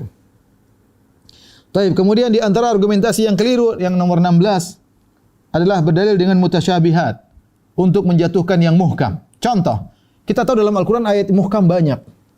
Ayat muhkam bahwasanya Allah di atas banyak sekali, ya. Ar-Rahman al-Istawa banyak sekali. Kemudian mereka datang dalam satu ayat, misalnya wa huwa ma'akum aina ma kuntum. Allah bersama kalian di mana kalian berada. Ini ayat ini satu mereka pegang untuk mentakwil seluruh ayat yang muhkam. Aamintum man fis sama wa huwal qahiru fawqa ibadi. Allah di atas. Kalian merasa aman dari Allah yang berada di atas. Ya. Ilais adul kalimut thayyib. Allah kata-kata yang baik naik kepada Allah. Ya. Ya arujul malaikatu warruhu ilaihi. Malaikat naik kepada Allah Subhanahu wa taala. Banyak sekali Allah di atas. Kemudian mereka ngambil satu ayat mutasyabihat, ya. Wa huwa ma'akum aina ma kuntum. Allah bersama kalian di mana kalian berada. Ini ayat mutasyabihat diambil untuk membongkar semua ayat muhkamat. Dan ini cara pendalilan yang keliru. Seharusnya yang mutasyabihat, yang tidak bisa dipahami dengan baik, dikembalikan kepada yang jelas. Dikembalikan kepada ayat-ayat yang jelas, ya. Allah mengatakan huwallazi anzala 'alaikal kitaba minhu ayatun muhkamatun hunna ummul kitabi wa ukhra mutasyabihat. Fa ammal ladzina fi qulubihim zaygun fayattabi'una ma tashabaha minhu ibtighaa'al fitnati wa ibtigha'a ta'wili. Allah telah menurunkan Al-Qur'an, benar kata Allah, di antaranya ada yang ayat-ayat yang muhkam yang jelas, itulah ummul kitab, itulah induk daripada Al-Qur'an. Wa ukhra mutasyabihat, di sana ada ayat yang mutasyabihat. Allah sengaja turunkan ada ayat yang jelas, ada ayat yang kurang jelas untuk menguji manusia. Kemudian kata Allah, fa ammal ladzina fi qulubihim zaygun, adapun orang yang dalam hatinya penyakit, kecondongan, fayattabi'una ma tashabaha min, maka ikuti yang mutasyabihat. Seperti ini. Harusnya yang mutasyabihat kita bawa kepada yang muhkam, bukan sebaliknya yang muhkam kita bawa kepada yang mutasyabihat. Ini, ya. Ini banyak. Seperti orang Nasara sekarang, mereka mengatakan dalam Al-Qur'an Allah mengatakan inna nahnu, sungguhnya kami. Oh, berarti Allah berbilang, ya. Mereka ngakui berarti Tuhan mereka berbilang. Kita bilang enggak, ayat yang jelas banyak. Wa ilahukum ilahu wahid. Tuhan kalian Tuhan yang satu. Qul huwallahu ahad. Katakanlah Allah yang Maha Esa. Banyak ayat jelas. Kenapa Anda berdalil dengan ayat mutasyabihat kemudian yang muhkam mau dibawa ke situ? Ya. Inilah metode pendalilan yang keliru, membawa ayat-ayat yang muhkam dibawa ke tafsir ayat mutasyabihat. Seharusnya yang mutasyabihat dibawa kepada yang muhkam. Contoh argumentasi yang keliru adalah berdalil dengan sebagian dalil dan meninggalkan dalil yang lain. Ya. Seperti Khawarij dan Mu'tazilah, Khawarij dan Murji'ah. Orang-orang Khawarij mereka mudah mengkafirkan kaum muslimin. Mereka berdalil apa? Wa man lam yahkum bima anzalallah fa ulaika humul kafirun. Barang siapa tidak berhukum dengan hukum Allah maka kafir. Mereka lupa banyak ayat-ayat yang lain, hadis-hadis yang lain menjelaskan tidak langsung kafir secara mutlak, ada perincian dan yang lainnya. Contoh misalnya mereka berdalil dengan hadis Nabi sallallahu alaihi wasallam, la yazni zani hina yazni wa huwa mu'min Wala yasriqu sariqu hina yasriqu wa huwa mu'min. Wala yashrabul khamr hina yashrabuha wa huwa mu'min. Tidaklah seorang berzina ketika berzina dalam kondisi beriman. Berarti kafir dong. Tidaklah seorang minum khamr ketika minum khamr dalam kondisi beriman. Berarti minum khamr kafir. Ya, tidak ada orang mencuri dalam kondisi beriman. Berarti mencuri kafir. Ya. Lihat dalil yang lain banyak. Jangan kita melihat sebagian sisi meninggalkan dalil. Dalil yang lain banyak. Ternyata Nabi tidak mengkafirkan orang berzina. Ya, bahkan Nabi menegakkan hukum had. Hukum had di antara fungsinya untuk menggugurkan dosa mereka. Orang minum khamar juga ditegakkan hukum had, orang mencuri ditegakkan hukum had dan tidak dikafirkan oleh Nabi SAW. Bahkan orang yang sudah melakukan kesalahan maka didoakan, disolatkan jenazah oleh para sahabat. Kalau orang kafir enggak boleh disolatin. Jadi hanya melihat sebagian sisi, lupa dengan yang lain. Sebagaimana dalam hadis yang lain, Nabi mengatakan dia mukmin. Wa in zana wa in sarq, meskipun dia berzina, meskipun dia mencuri, dia masih mukmin. Kemudian orang-orang Murji'ah mengatakan orang bermaksiat tidak mempengaruhi iman. Yang penting imannya tinggi meskipun bermaksiat. Kita bilang ini tidak benar. Harusnya digabungkan antara dalil yang satu dengan dalil yang lain. Jadi dalam memahami suatu pemahaman agama harus dilihat secara komprehensif dari segala sisi, baru kemudian dikompromikan. Bukan punya keyakinan dulu, baru kemudian mencari dalil yang cocok dengan keyakinannya. Kemudian di antara kesalahan yang ke-18, hanya berdalil hadis mutawatir. Dan ini kesalahan dilakukan oleh orang-orang Mu'tazilah. Diikuti oleh sebagian ahlul bidah yang lainnya. Mereka mengatakan kita dalam masalah akidah hanya berdalil hadis mutawatir. Ya, dan ini tidak benar, ini tidak pernah diajarkan oleh Nabi SAW dan para sahabatnya. Betapa banyak sahabat menyampaikan masalah akidah, ya tidak mutawatir. Ya. Oleh karena Nabi SAW ketika mengutus Mu'adz ke negeri Yaman untuk berdakwah, Nabi utus Mu'adz sendirian. Mutawatir maksudnya apa? Maksudnya harus dibawa oleh 10 orang lebih. Baru bicara akidah harus dibawa oleh 10 orang lebih. Hadisnya harus diriwayatkan oleh 10 orang. Ini tidak benar. Ya, kita bilang hadis mutawatir dalam Islam cuma sedikit. Jadi ini bantahannya banyak. Cuma saya isyaratkan bahwa ini pendapat yang tidak benar. Ahlussunnah wal Jamaah tidak membedakan antara hadis mutawatir dan ahad kecuali dalam masalah tarjih. Adapun dalam masalah berdalil, ya maka hadis ahad sama dengan hadis mutawatir selama hadisnya sahih maka dijadikan dalil dalam urusan akidah maupun dalam urusan ibadat ya. Dalam urusan akidah maupun dalam urusan ibadat, dan ini sudah kita bahas dalam pembahasan akidah. Tapi saya katakan inilah metode Mu'tazilah. Ini diikuti oleh orang-orang liberal ya. Dalam disertasi saya sebutkan mereka banyak menolak hadis-hadis, kata mereka ini hadis tidak mutawatir. Ya. Bukan cuma masalah akidah. Pokoknya perkara yang tidak sesuai dengan keyakinan mereka hadisnya ahad, ini tidak bisa dipakai. Yang saya mau pakai hanya hadis mutawatir. Padahal hadis mutawatir cuma sedikit, entah 5% dalam hadis-hadis ini sampai atau tidak, Allah alam, sangat sedikit. Hadis mutawatir dibandingkan dengan hadis-hadis yang ahad. Yang ke-19 di antara argumentasi yang keliru adalah berdalil dengan pengalaman. Ya, pengalaman. Misalnya gimana? Misalnya seorang dikejar anjing, kemudian dia baca misalnya ayat kursi, kemudian anjing tidak bisa gigit dia. Dia bilang berarti doa supaya ini adalah ayat kursi. Kita bilang pengalaman Anda bukan berarti, bisa jadi sebab yang lain.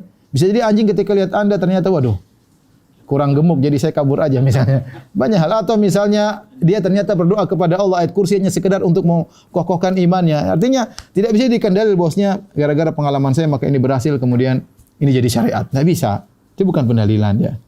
Ya, nanti kita bilang dukun juga punya pengalaman, nenek moyang kita juga punya pengalaman. Orang-orang datang kuburan kita pengalaman kok kita berdoa di kuburan ternyata dikabulkan. Nah, terus gimana? Nanti orang Nasara pergi ke gereja, kita berdoa di gereja pengalaman dikabulkan lah jadi dalil. Ya, pengalaman bukan dalil ya. Kadang orang Allah mengabulkan bukan karena amal yang dilakukan, tapi sisi lain ada hatinya mungkin dia benar-benar benar-benar menghadap kepada Allah Subhanahu wa taala atau sebagai istidraj, banyak kemungkinan. Oleh karenanya pengalaman bukan dalil. Karena kalau kita berdalil pada pengalaman banyak sekali. Pengalamanku beda dengan pengalamanmu ya.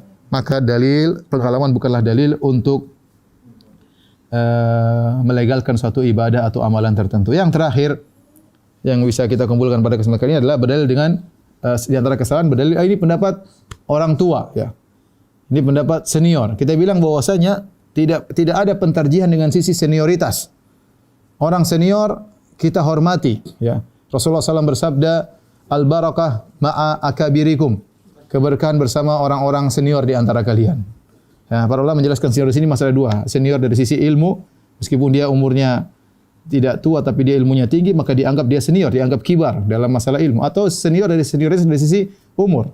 Orang yang tua, mereka memiliki keberkahan. Kenapa? Meskipun mungkin ilmunya kurang, ya, tetapi dia punya banyak pengalaman. Ya. Dia lebih hikmah, lebih bijak dan macam-macam seperti itulah. Apalagi kalau dia ulama, ya. Apalagi kalau dia ulama, ya. Tetapi tidak bisa kita mentarjih suatu pendapat dengan mengatakan ini pendapat senior. Tidak ada dalam buku usul fikih manapun, enggak ada. Itu mencari buku usul fikih bahwasanya ini pendapat lebih kuat. Kenapa? Imam Malik lebih tua daripada Imam Syafi'i. Berarti yang benar Imam Malik. Enggak ada seperti kalau begitu Imam Syafi'i selalu kalah dong. Apalagi Imam Abu Hanifah dibandingkan dengan Imam Syafi'i. Imam Abu Hanifah wafat 150 Hijriah. Imam Syafi'i baru lahir tahun 150 Hijriah.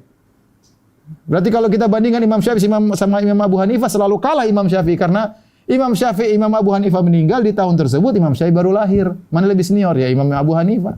Tapi enggak ada pentarjihan seperti itu.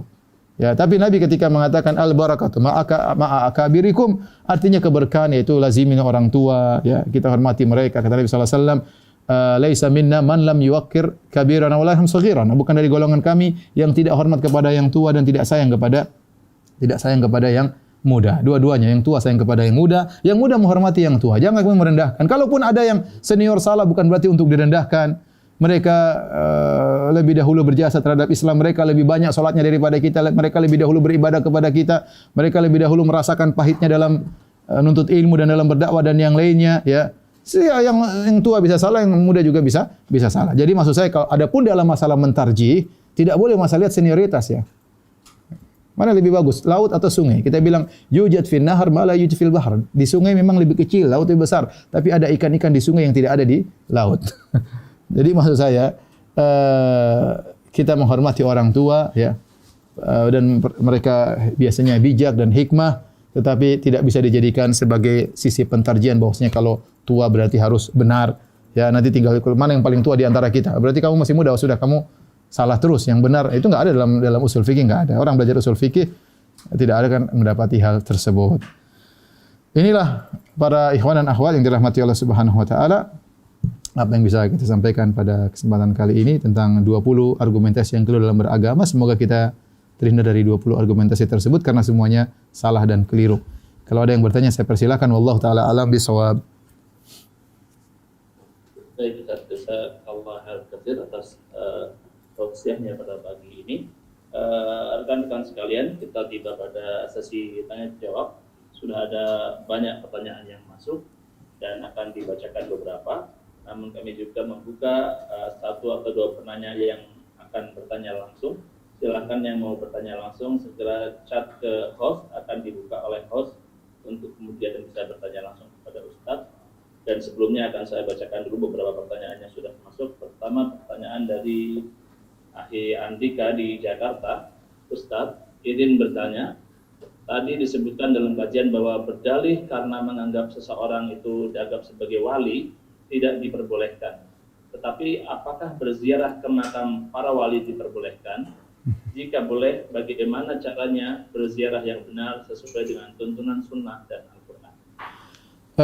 Kita tahu bahwasanya berziarah kepada kuburan adalah dianjurkan. Kata Nabi SAW, zurul kubur, ziarahlah kuburan. Dulu Nabi pernah larang. Kata Nabi, kuntu nahaitukum an ziyaratil kubur. Aku dulu larang kalian untuk ziarah kubur. Kata Al-Muhallab, ya, salah ulama mengatakan karena Nabi masih khawatir dulu orang-orang baru Islam, masuk Islam khawatir masih ada tradisi jahiliyah bisa terjumus dalam kesyirikan, maka Nabi larang dulu.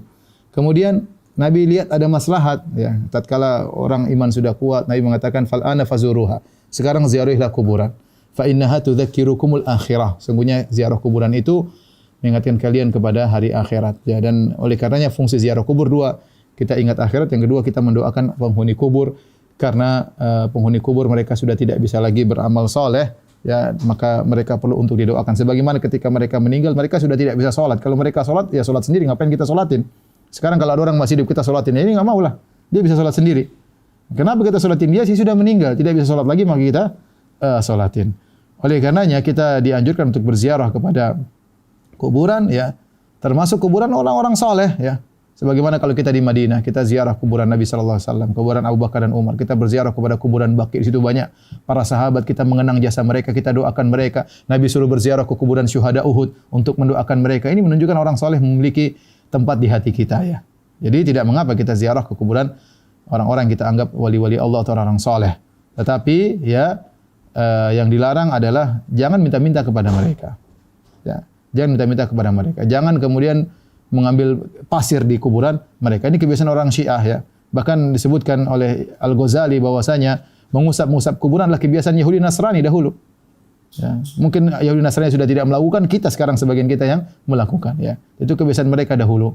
Ya, jadi kita dianjurkan ziarah kubur. Kalau kita kebetulan ke kuburan orang soleh, kita doakan mereka, mengenang jasa mereka.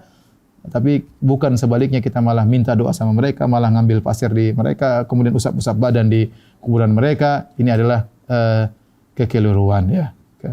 Kemudian yang berikutnya juga, kalau ternyata kuburan wali tersebut misalnya harus membutuhkan safar yang jauh, maka tidak harus, karena Nabi mengatakan la tusyaddur rihal illa salasati masajid. Tidak boleh bersafar dalam rangka mencari keberkahan suatu tempat kecuali pada 3 tempat: Masjid Nabawi, Masjidil Haram, Masjidil Aqsa. Adapun kita kebetulan di suatu daerah, bukan niatnya untuk tahu-tahu kita sampai misalnya kita ke daerah tertentu, di situ kita ada kuburan wali, kita boleh datang situ, kita doain dia. Ya, ada tadi kita doakan dia untuk mengingat jasa dia, bukan untuk minta-minta, bukan untuk mengusap-usap badan ke kuburan tersebut. Wallahu a'lam bishawab. Baik, Ustaz, jazakallahu khairan atas jawabannya. Pertanyaan selanjutnya dari ikhwan kita nih, ikhwan Ustaz, bagaimana jika seorang dai sesama bermanhaj salaf yang mengajak kepada Al-Quran dan Sunnah, tetapi saling berselisih dan saling berbalas status di medsos, bahkan ada kubu-kubunya, Ustaz. Sebagai orang yang awam, saya kadang bingung, Ustaz, mengapa masih ada perselisihan tersebut, padahal sama-sama berdalil Al-Quran dan Sunnah. Mohon penjelasannya, Ustaz, bagaimana saya menyikapi hal yang demikian, yang membuat saya jadi bimbang dengan manhaj salaf. Dari Faizah di Pamekasan. Itu hal yang biasa. Sejak zaman dahulu para ulama berselisih dan terhadap bantahan satu dengan yang lainnya. Madzhab Syafi'i membantah madzhab Maliki membantah madzhab Syafi'i, dan sampai sekarang semua mereka di atas manhaj yang benar, tapi mereka juga saling bantah-bantahan untuk menyampaikan kebenaran yang mereka rasa merupakan keyakinan yang mereka yakini sebagai kebenaran. Yang terkadang hilang di antara kita adalah adab dalam membantah. Bantah nggak ada masalah. Ya, yang penting adab. Ya. Kecuali kita hadapi ternyata bukan alim, cuma sok alim, ya enggak masalah kita habisi dia. Tapi kalau sama-sama dai, sama-sama punya ilmu, namanya orang punya ketergelinciran, terkadang seorang mengikuti hawa nafsu, maka kita jelaskan dengan baik, ya, dengan adab di antara kita, ya.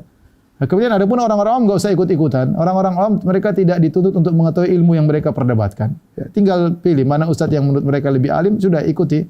Adapun perdebatan di antara sebagian dai tidak perlu diikuti. Allah tidak menuntut kita untuk menjadi hakim di antara mereka. Kita ini siapa? Ya, mau menghakimi di antara mereka. Kita yang lebih benar, ini lebih salah, kita bukan ranah kita. Tapi adapun terjadi perdebatan, diskusi antara pendapat satu dengan yang lain, maka itu dari zaman dahulu sudah ada. Yang terkadang hilang hanyalah masalah adab. Wallahu a'lam bishawab. Jawabannya. Selanjutnya pertanyaan dari Surakarta, Aki Yusuf, Ustaz. Ustaz izin bertanya, apa hukumnya menjadi admin suatu Instagram yang dimana isinya konten-konten dakwah yang berasal dari artikel-artikel yang telah ditulis oleh para ustadz ataupun video-video ceramah ustadz bermanhaj salaf? Mohon nasihat. Enggak ada masalah. Jadi seorang ingin masuk dalam medan dakwah melalui media yang ada, Instagram, menampilkan video-video, tapi tentunya kalau dia potong-potong video, dia minta izin sama ustadznya misalnya, ya. Karena jadi masalah terkadang sebenarnya potong-potong video tidak punya fikih dalam masalah dakwah. Yang dia ingin tampilkan kontroversial ustadz tersebut. Dia ingin menyampaikan dakwah tersebut agar ustadz tersebut dakwahnya tersebar, ternyata bikin mudarat kepada ustadz tersebut misalnya. Kenapa dia tidak punya fikih dalam berdakwahnya, semangat doang. Dan ini tentunya terkadang menimbulkan kemudaratan lebih besar daripada yang dia kehendaki, ya. Jadi karenanya dalam hal-hal yang kita ingin sampaikan, yang kita kira-kira bisa menimbulkan kontroversial, sebaiknya kita diskusi sama orang berilmu. Pantaskah saya menyampaikan ini dan yang lainnya. Adapun misalnya hal tersebut perlu minta izin kepada sang ustadz, maka harus minta izin kepada ustadz. Tapi intinya berdakwah melalui internet itu baik, ya. Kita lihat ahlul batil, ahlul maksiyah, mereka berdakwah di internet, ya. Ahlul kufur, ya, ateis berdakwah di internet. Maka kita jangan kalah, kita terus berusaha mendakwahi agar orang-orang tidak tercekoki dengan kebatilan tersebut, ya. Atau bisa diimbangi dengan kebaikan, siapa tahu yang terjerumus dalam keburukan bisa sadar, ya. Jadi semangat berdakwah, tapi kalau ada hal-hal yang kira-kira kontroversial atau sensitif, maka harus didiskusikan Jangan kita ikut perasaan kita karena kita baru masuk dalam bidang dakwah, ilmu kita sangat cetek dan kita tidak tahu menimbang maslahat dan mudarat. Wallahu a'lam bishawab. Selanjutnya untuk pertanyaan yang disampaikan langsung saya berikan kesempatan kepada Nuri Lubis dari Bintaro. Silahkan dibuka videonya, nanti diberikan kesempatannya setelah pertanyaan yang saya bacakan. Jadi silahkan kepada host kajian untuk buka audio dari saudara kita Nuri Lubis setelah pertanyaan berikut ya. Pertanyaan yang berikut, Ustaz, semoga Allah menjaga Ustaz. Mohon izin bertanya, bagaimana pendapat Ustaz tentang pendapat orang yang berpendapat seperti ini? Kalau mengaji, jangan memilih siapa yang menyampaikan. Dengarkanlah dari siapapun. Sepanjang itu benar, jangan terbawa hanya pada satu manhaj salaf. Seolah manhaj salaf punya kedudukan lebih tinggi dari iman. Ada 2 poin yang disampaikan di situ. Yang pertama adalah jangan dengar satu saja, kita dengar mana saja, terus kita pilih-pilih. Itu perkataan bisa benar bisa salah. Saya katakan benar bagi orang yang memiliki barometer, dia sudah punya filter yang dia bisa membedakan mana salah mana benar. Seperti alhamdulillah saya punya filter sedikit yang saya miliki. Saya baca buku-bukunya Mu'tazilah, saya baca buku-bukunya Jahmiyah, saya baca bukunya Asy'ariyah, saya baca buku banyak. Dan alhamdulillah Allah berikan saya sedikit ilmu untuk bisa membedakan mana satu dengan yang lain. Tapi kalau orang awam dengar orang ateis ya. Sekarang kalau ada orang ateis ceramah, dengar atau tidak? Pastikan kita filter. Oh enggak, ini orang ateis. Oh ini liberal. Kenapa Anda filter? Karena Anda tahu itu salah. Ya. Jadi filter itu otomatis ada. Kalau tahu ya ngerti. Tapi kalau enggak punya filter, bagaimana mau dengar semuanya? Bagaimana dia punya barometer ini salah atau benar? Kemudian dia dengar banyak, akhirnya bimbang, ragu ya. Tentu saya bilang bagi orang yang punya filter silakan, enggak ada masalah. Kalau ada keperluan dia mendengar dari banyak orang silakan. Tapi kalau enggak punya filter, jangan, maka cukup dengar kepada orang yang dia percaya. Dan demikianlah kalau antum tanya kepada para ulama manapun, apa orang awam, bagaimana mengamalkan firman Allah, fas'alu ahla dzikri in kuntum la ta'lamun. Bertanyalah kepada ahlu dzikir kalau tidak mengerti. Maka akan dijawab, tanyalah kepada orang yang menurut kalian lebih bertakwa, lebih alim. Bukan asal tanya kepada siapa saja. Bukan asal mendengar kepada siapa saja. Apalagi sekarang di zaman sekarang semua orang berbicara, ya. Artis bisa berdakwah, pelawak bisa berdakwah, penyanyi dangdut bisa berdakwah, semua bisa berdakwah. Kemudian kita mau dengar semuanya, ngabisin waktu dan kita tidak punya filter. Jadi poin pertama yang disampaikan ini ada benar ada salahnya. Saya bilang benar, kalau yang punya filter maka silakan dia dengar dari mana saja, dia bisa memfilter, dia bisa timbang mana baik mana buruk. Tapi kalau nggak punya filter maka jangan buang-buang waktu dan dia bisa kena syubhat tanpa dia sadari ya. Oleh karenanya para ulama dahulu melarang mendengar dari segala orang. Ya. Perkataan Ibnu Sirin misalnya mengatakan inna hadzal ilma dinun fanzuru amman ta'khuduna dinakum.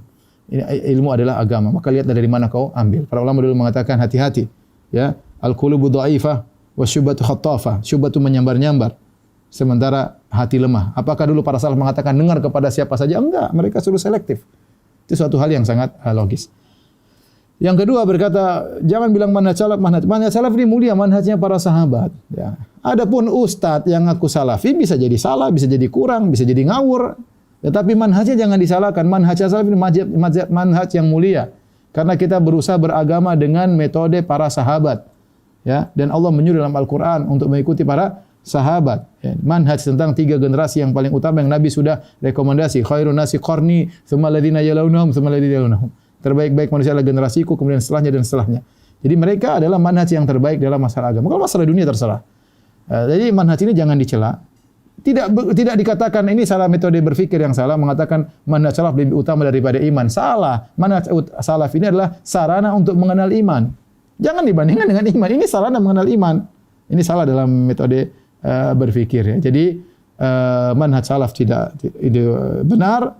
Yang salah mungkin orang-orang yang mengaku salaf atau yang berusaha menjadi seorang salafi, mungkin itu salah tempat kekeliruan. Terkadang dia menyangka ini manhaj salaf, ternyata bukan dan lain halnya. Tapi kalau manhaj salafnya, manhajnya sahabat, para tabi'in, tabi'in adalah mereka orang-orang yang mulia. Wallahu a'lam bishawab. Syukran atas jawabannya. Selanjutnya silakan dibuka audionya. Saudara Nuri Lubis, saudara atau saudari. Kalau akhwat jangan dibuka videonya. Silakan langsung bertanya kepada Ustaz, sudah dibuka audionya insyaallah. Baik, bismillahirrahmanirrahim. Assalamualaikum warahmatullahi wabarakatuh. Waalaikumsalam warahmatullahi wabarakatuh. Semoga Allah selalu merahmati Ustaz Firanda dan memberkahi kajian Ustaz Firanda yang telah disiarkan oleh tim sekalian dan juga semua jemaah yang ada di sini. Amin. Amin ya. Amin. Ustaz Afwan mau bertanya, saya sebetulnya baru hijrah dan mempelajari ilmu agama syar'i ini baru berjalan 3 tahun. Jadi menurut anak ilmu anak tuh masih seujung kuku ya Ustaz ya. Nah, tapi dari lingkungan anak, dari teman-teman anak yang memang dari dulu sudah kenal sama anak itu banyak yang sering bertanya kepada anak mengenai ilmu syar'i tadi. Nah, di satu sisi anak sebenarnya karena merasa fakir ilmu, Anda tidak nyaman untuk langsung menjawab sesuai sebagaimana yang Anda pelajari. Jadi Anda lebih nyaman untuk langsung memberi link ke web atau ke kajian yang terkait gitu ya Ustaz. Tapi kan kita di sini budayanya beda ya Ustaz. Kadang-kadang kalau langsung memberi link itu kesannya seperti kenapa sih kok tidak cari sendiri aja gitu, atau mau gampangnya aja, atau seperti menggurui begitu Ustaz. Nah, mohon arahannya mungkin dari Ustaz, baiknya seperti apa untuk anak pribadi. Iya. Saya rasa bahwasanya jika kita ditanya, kalau kita punya ilmu, kita jawab ya. Kita bilang sebatas ilmu yang saya pelajari, hukumnya demikian, ini linknya, tidak ada masalah. Jadi kita jawab atau kita baca link tersebut, kemudian kita simpulkan, karena seorang terkadang butuh kesimpulan. Kesimpulan dengan kata-kata yang bijak. Kalau kita ragu, kita nggak usah jawab. Coba saya tanyakan kepada Ustadz. Tapi kalau kita tahu jawabannya, misalnya dia mengatakan, apa hukumnya ini? Jelas hukumnya. Apa hukumnya makan bakso? Ya halal, tidak perlu kita kasih link ya. Jadi misalnya kalau ada hal yang jelas-jelas ya kita sampaikan. Ada yang hal butuh penjelasan, kita baca linknya, kemudian kita simpulkan, kita sampaikan kesimpulannya, kita kirim linknya, membantu dia untuk muraja apa yang sudah kita sampaikan. Kalau pas kita tidak tahu, kita bilang Allah alam. Gak ada masalah. Demikianlah cara dakwah tersebar. Kita tidak suruh anti kemudian ceramah, enggak. Tapi kita kan sebagai sarana untuk menyampaikan dia kepada ilmu-ilmu, mungkin dia tidak tahu link tersebut, kita sampaikan, disertakan dengan kesimpulan sedikit agar membuka pencerahan bagi dia sehingga ketika dia baca link dia bisa paham. Insya Allah itu sudah baik. Allah alam bisawab. Baik Ustaz. Baik. Terima kasih Ustaz atas jawabannya dan kepada dari penanya tadi. Terima kasih. Selanjutnya nanti siap-siap untuk bertanya langsung Saudara Iskandar Zulkarnain dari Palembang. Silakan dibuka nanti oleh host. Saudara Iskandar Zulkarnain dari Palembang akan bertanya pada kesempatan setelah pertanyaan berikut. Ini ada pertanyaan yang unik Ustaz. Bacanya agak ngeri sedap nih. Nama penanyanya tidak ada. Pertanyaannya adalah, Ustaz, bolehkah bergembira atas meninggalnya dai-dai ahlul bid'ah dan yang Ustaz atau Ustaz yang mengajak kepada kebid'ahan? Dari Pangkalaraya, Ustaz. Palangkaraya.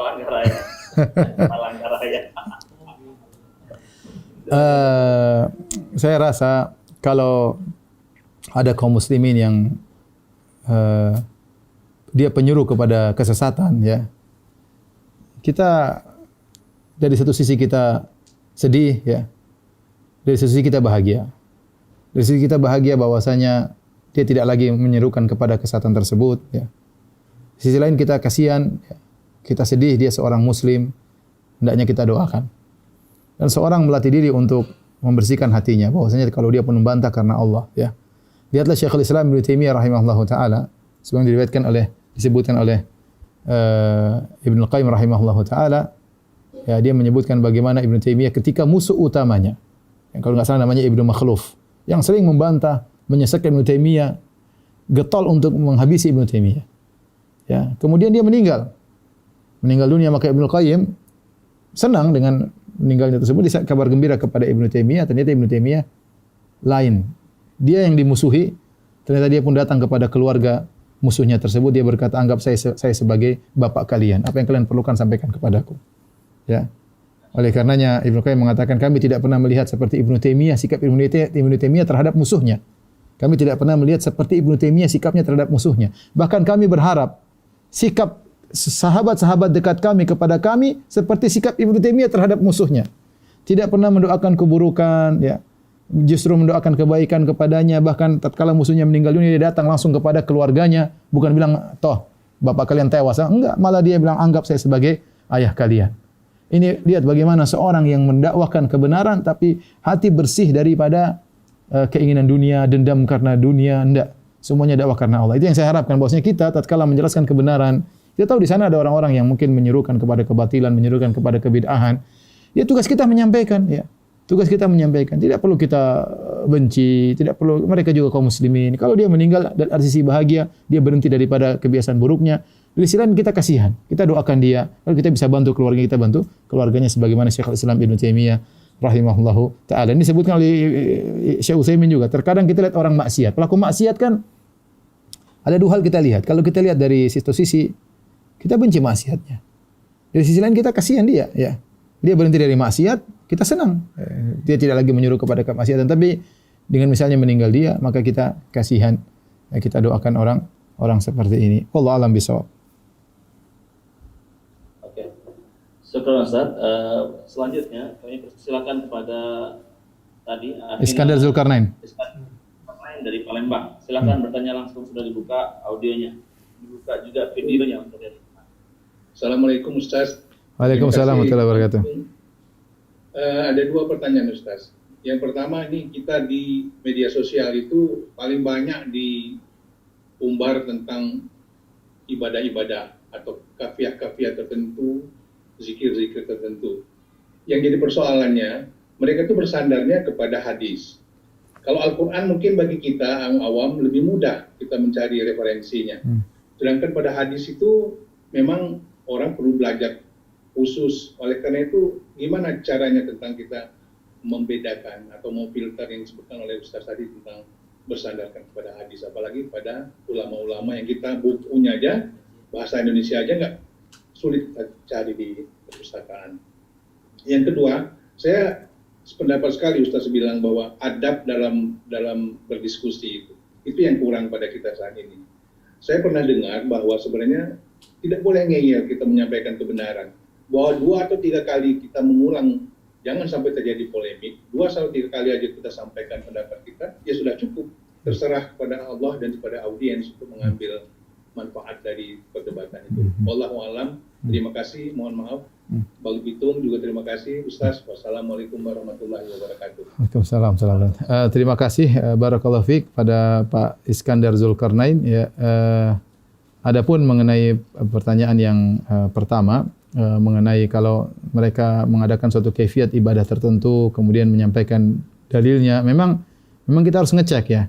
Tapi kita punya kaidah umum, ketika kita tidak tahu, ma yaribuk illa ma la yaribuk. Tinggalkan yang kita ragu kepada yang kita yakini. Alhamdulillah kalau penjelasan amal-amal ibadah yang sesuai dengan sunnah saya rasa banyak di internet. Terkadang kita ragu tentang suatu amalan yang belum kita tahu ini sunnah atau bid'ah atau boleh ijtihadiyah.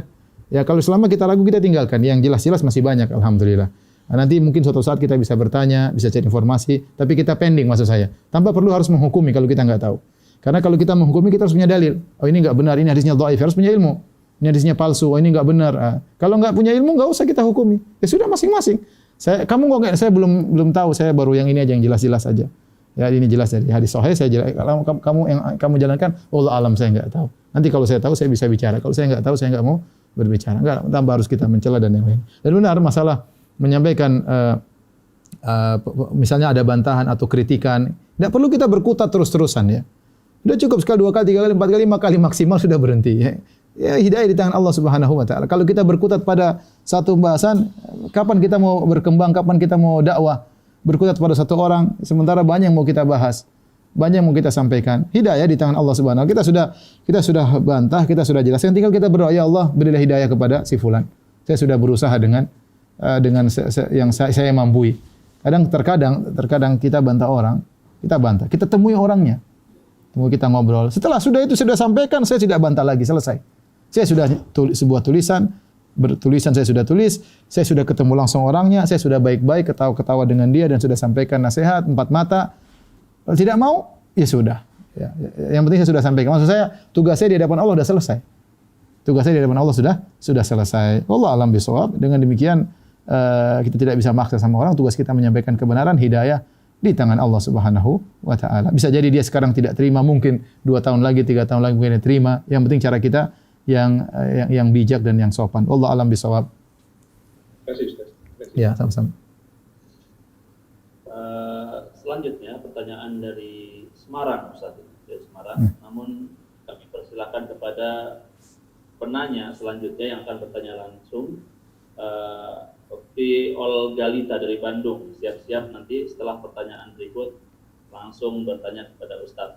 Olgalita dari Bandung. Selanjutnya pertanyaan dari Anissa di Semarang. Assalamualaikum Ustaz. Waalaikumsalam. Bagaimana menyikapi orang tua yang sering berdalil dengan argumentasi yang Ustaz telah jelaskan tadi? Sejauh ini saya hanya bisa diam dan mendoakan.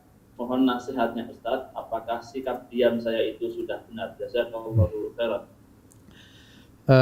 Saya bilang orang tua adalah pintu surga bagi kita ya. Selama masih terbuka, maka seorang berusaha untuk bisa masuk dari pintu tersebut ya. Dan orang tua terkadang di antara mereka ada yang musyrik, ada yang kafir, di antara mereka ada yang pelaku maksiat, di antara mereka ada yang pelaku bid'ah, di antara mereka ada yang soleh dan solehah ya. Siapapun mereka, apapun kondisi mereka, tetap mereka orang tua kita dan tetap mereka adalah pintu surga bagi kita. Maka kita berusaha masuk pintu tersebut dengan cara sebaik-baiknya. Ya, kalau mereka berargumentasi dengan argumen-argumen salah yang tadi saya sebutkan, kalau kita bisa diskusi dengan baik, dengan penuh kelembutan, ya. Sebagaimana kita hormat sama guru, sama orang tua lebih. Ya, jangan angkat suara di hadapan orang tua, ya. Tapi kalau kita merasa kita diskusi hanya menimbulkan keributan, ya udah kita tunda. Tidak harus kita diskusi, nanti kapan-kapan kita punya kesempatan kita bisa ngobrol sama orang tua. Dan inilah bentuk berbakti kepada orang tua dan kita harus sabar dengan orang tua. Ingat, sebagian ikhwan, sebagian akhwat pingin instan, orang tuanya pingin sekali dikatain, nggak mau ribut, kemudian pingin orangnya tua segera dapat hidayah. Ya. Kenapa kita tidak sabar? Bukankah orang tua sabar sama kita dulu waktu kita masih kecil, sabar merawat kita, sabar ganti popok kita, sabar menyusui kita, kalau kita sakit sabar mengurusi kita. Kita kemudian baru dakwahi mereka sedikit sudah tidak sabar. Ya, pinginnya segera, pinginnya instan, pinginnya agar orang tua segera jadi ahlus sunnah atau ahlul bidah. Enggak lah, kita sabar. Dan itu kesabaran kita insyaallah berpahala yang agung di sisi Allah Subhanahu wa taala. Jadi saya nasihatkan kepada diri saya pribadi dan juga kepada para pemirsa sekalian, bagaimanapun orang tua kita adalah pintu surga, maka sikapi pintu surga tersebut dengan sebaik-baiknya. Wallahu alam bisawab. Yang berikutnya dari ukhti terakhir ya, pertanyaan terakhir Bang Pitung, ya. Pertanyaan terakhir dari Olgalita di Bandung. Yang tadi mohon atau yang Pak Iskandar Zulkarnain, terus Mbak Ukhti Nuri dan ukhti yang terakhir ini tolong dicatat alamatnya biar dikirim hadiahnya ya. Ya, jangan lupa. Ya. Oke, ya. Kalau buat antum Bang Pitung jazakallah khairan ya. Masyaallah. Nanti kita langsung ke markas. Iya. Terus ada pertanyaan juga Ustaz, untuk Ustaz memberikan pertanyaan yang kemudian akan diberikan satu hadiah untuk yang bisa menjawab. Enggak usah, semua tadi yang tanya dikasih hadiah. Baik yang langsung maupun yang tertulis ya. Semua yang tanya tadi dikasih hadiah. Yang terakhir siapa nih, ukhti siapa? Olgalita. Oh ya, silakan.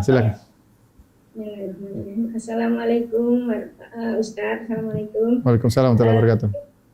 Saya mau bertanya, kemarin tuh saya dapat telepon dari teman curhat gitu.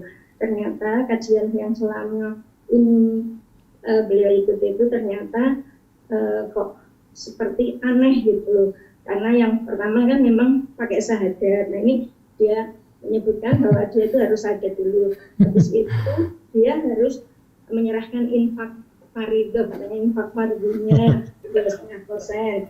Setelah itu kok sekarang itu kemarin yang kasus dukhon itu kok mulai jamaah tuh mulai bimbang, jadi sepertinya itu meledak, padahal jamaahnya sudah ratusan. Nah itu ada pakai bayar ini bayar itu. Nah sekarang beliau ini pengen lepas, tapi sepertinya nanti mendapat seperti intimidasi, ancaman, ya semacam gitulah, karena dia sudah berhasil membawa jemaah jumlahnya ratusan. Nah ini menurut Ustadz untuk melepaskan itu apakah istilahnya kalau dalil jelas itu Al-Quran, beliau gurunya itu mesti pakai Quran dan hadis, tapi nggak tahu kebenarannya intinya yang Ustadz. Itu itu sebaiknya bagaimana cara melepaskan itu Ustaz? Untuk Ini uktinya di mana? Ukti itu di mana? Posisi kota di mana? Di Bandung? ya ini saya di Bandung ya. Enggak, yang ya tadi ukti tadi yang bertanya tinggal di mana? Di Bandung. Di Bandung. Saya sarankan, jadi karena ukti sudah terlanjur, ukti yang bertanya tadi atau yang temannya tadi sudah terlanjur membawa jamaah, coba dia datang ke ustadz-ustadz di Bandung. Di antaranya ada Ustadz Abu Haidar, ada Ustadz Beni Sarbeni. Salah satu daripada dua ustadz ini, Ustadz Abu Haidar, Ustadz Beni Sarbeni, bilang aja sampai disuruh Ustadz Firanda untuk datang ke salah satu dari mereka berdua, cari solusinya. Ya, dia harus punya solusi. Ya, nanti harus lapor ke polisi atau tidak urusan saya kan kurang tahu daerah Bandung ya. Tapi harus lepas dari mereka. Jangan sampai dia meninggal dalam kondisi seperti itu karena ini tentu enggak benar ya. Suruh syahadat ulang emang kita enggak Islam dari dulu ya. Kemudian suruh bayar duit lagi, duitnya kemana kita enggak tahu ya. Nah, itu jamaahnya banyak memang tersebar tidak hanya di Bandung, ada di Lampung, ada di Tegal, ada di banyak gitu Ustaz. Nah, ini kalau untuk Bandung mungkin ke Ustaz itu. Nah, nanti kalau untuk yang Tegal itu kan Tapi dia harus mulai dulu. Nanti kalau dia mulai dulu, nanti kan akan ada yang ngikutin. Jadi harus ada yang mau mulai untuk menyatakan tidak setuju dengan kata-kata yang halus dan disampaikan, saya melihat begini-begini, maka saya tidak setuju dan saya sudah konsultasi sama ustadz-ustadz ini misalnya. Harus ada yang mulai. Nanti yang lain insya Allah akan ngikutin. Kalau dibiarkan nanti semakin banyak dan akhirnya banyak orang terjebak. Akhirnya agama padahal cari duit tapi di cover dengan cover apa? Agama. Demikian saja kepada para pemirsa sekalian ya. Ya. Ya, jazakillah khairan ukhti yang dari Bandung dan juga kepada para pemirsa sekalian yang dirahmati oleh Allah Subhanahu wa taala. Terima kasih atas partisipasi untuk ikut bisa meramaikan kajian kita pada hari ini, kajian dari UFA Office ya. Semoga pertemuan kita diberkahi oleh Allah dan menambah derajat kita di sisi Allah Subhanahu wa taala.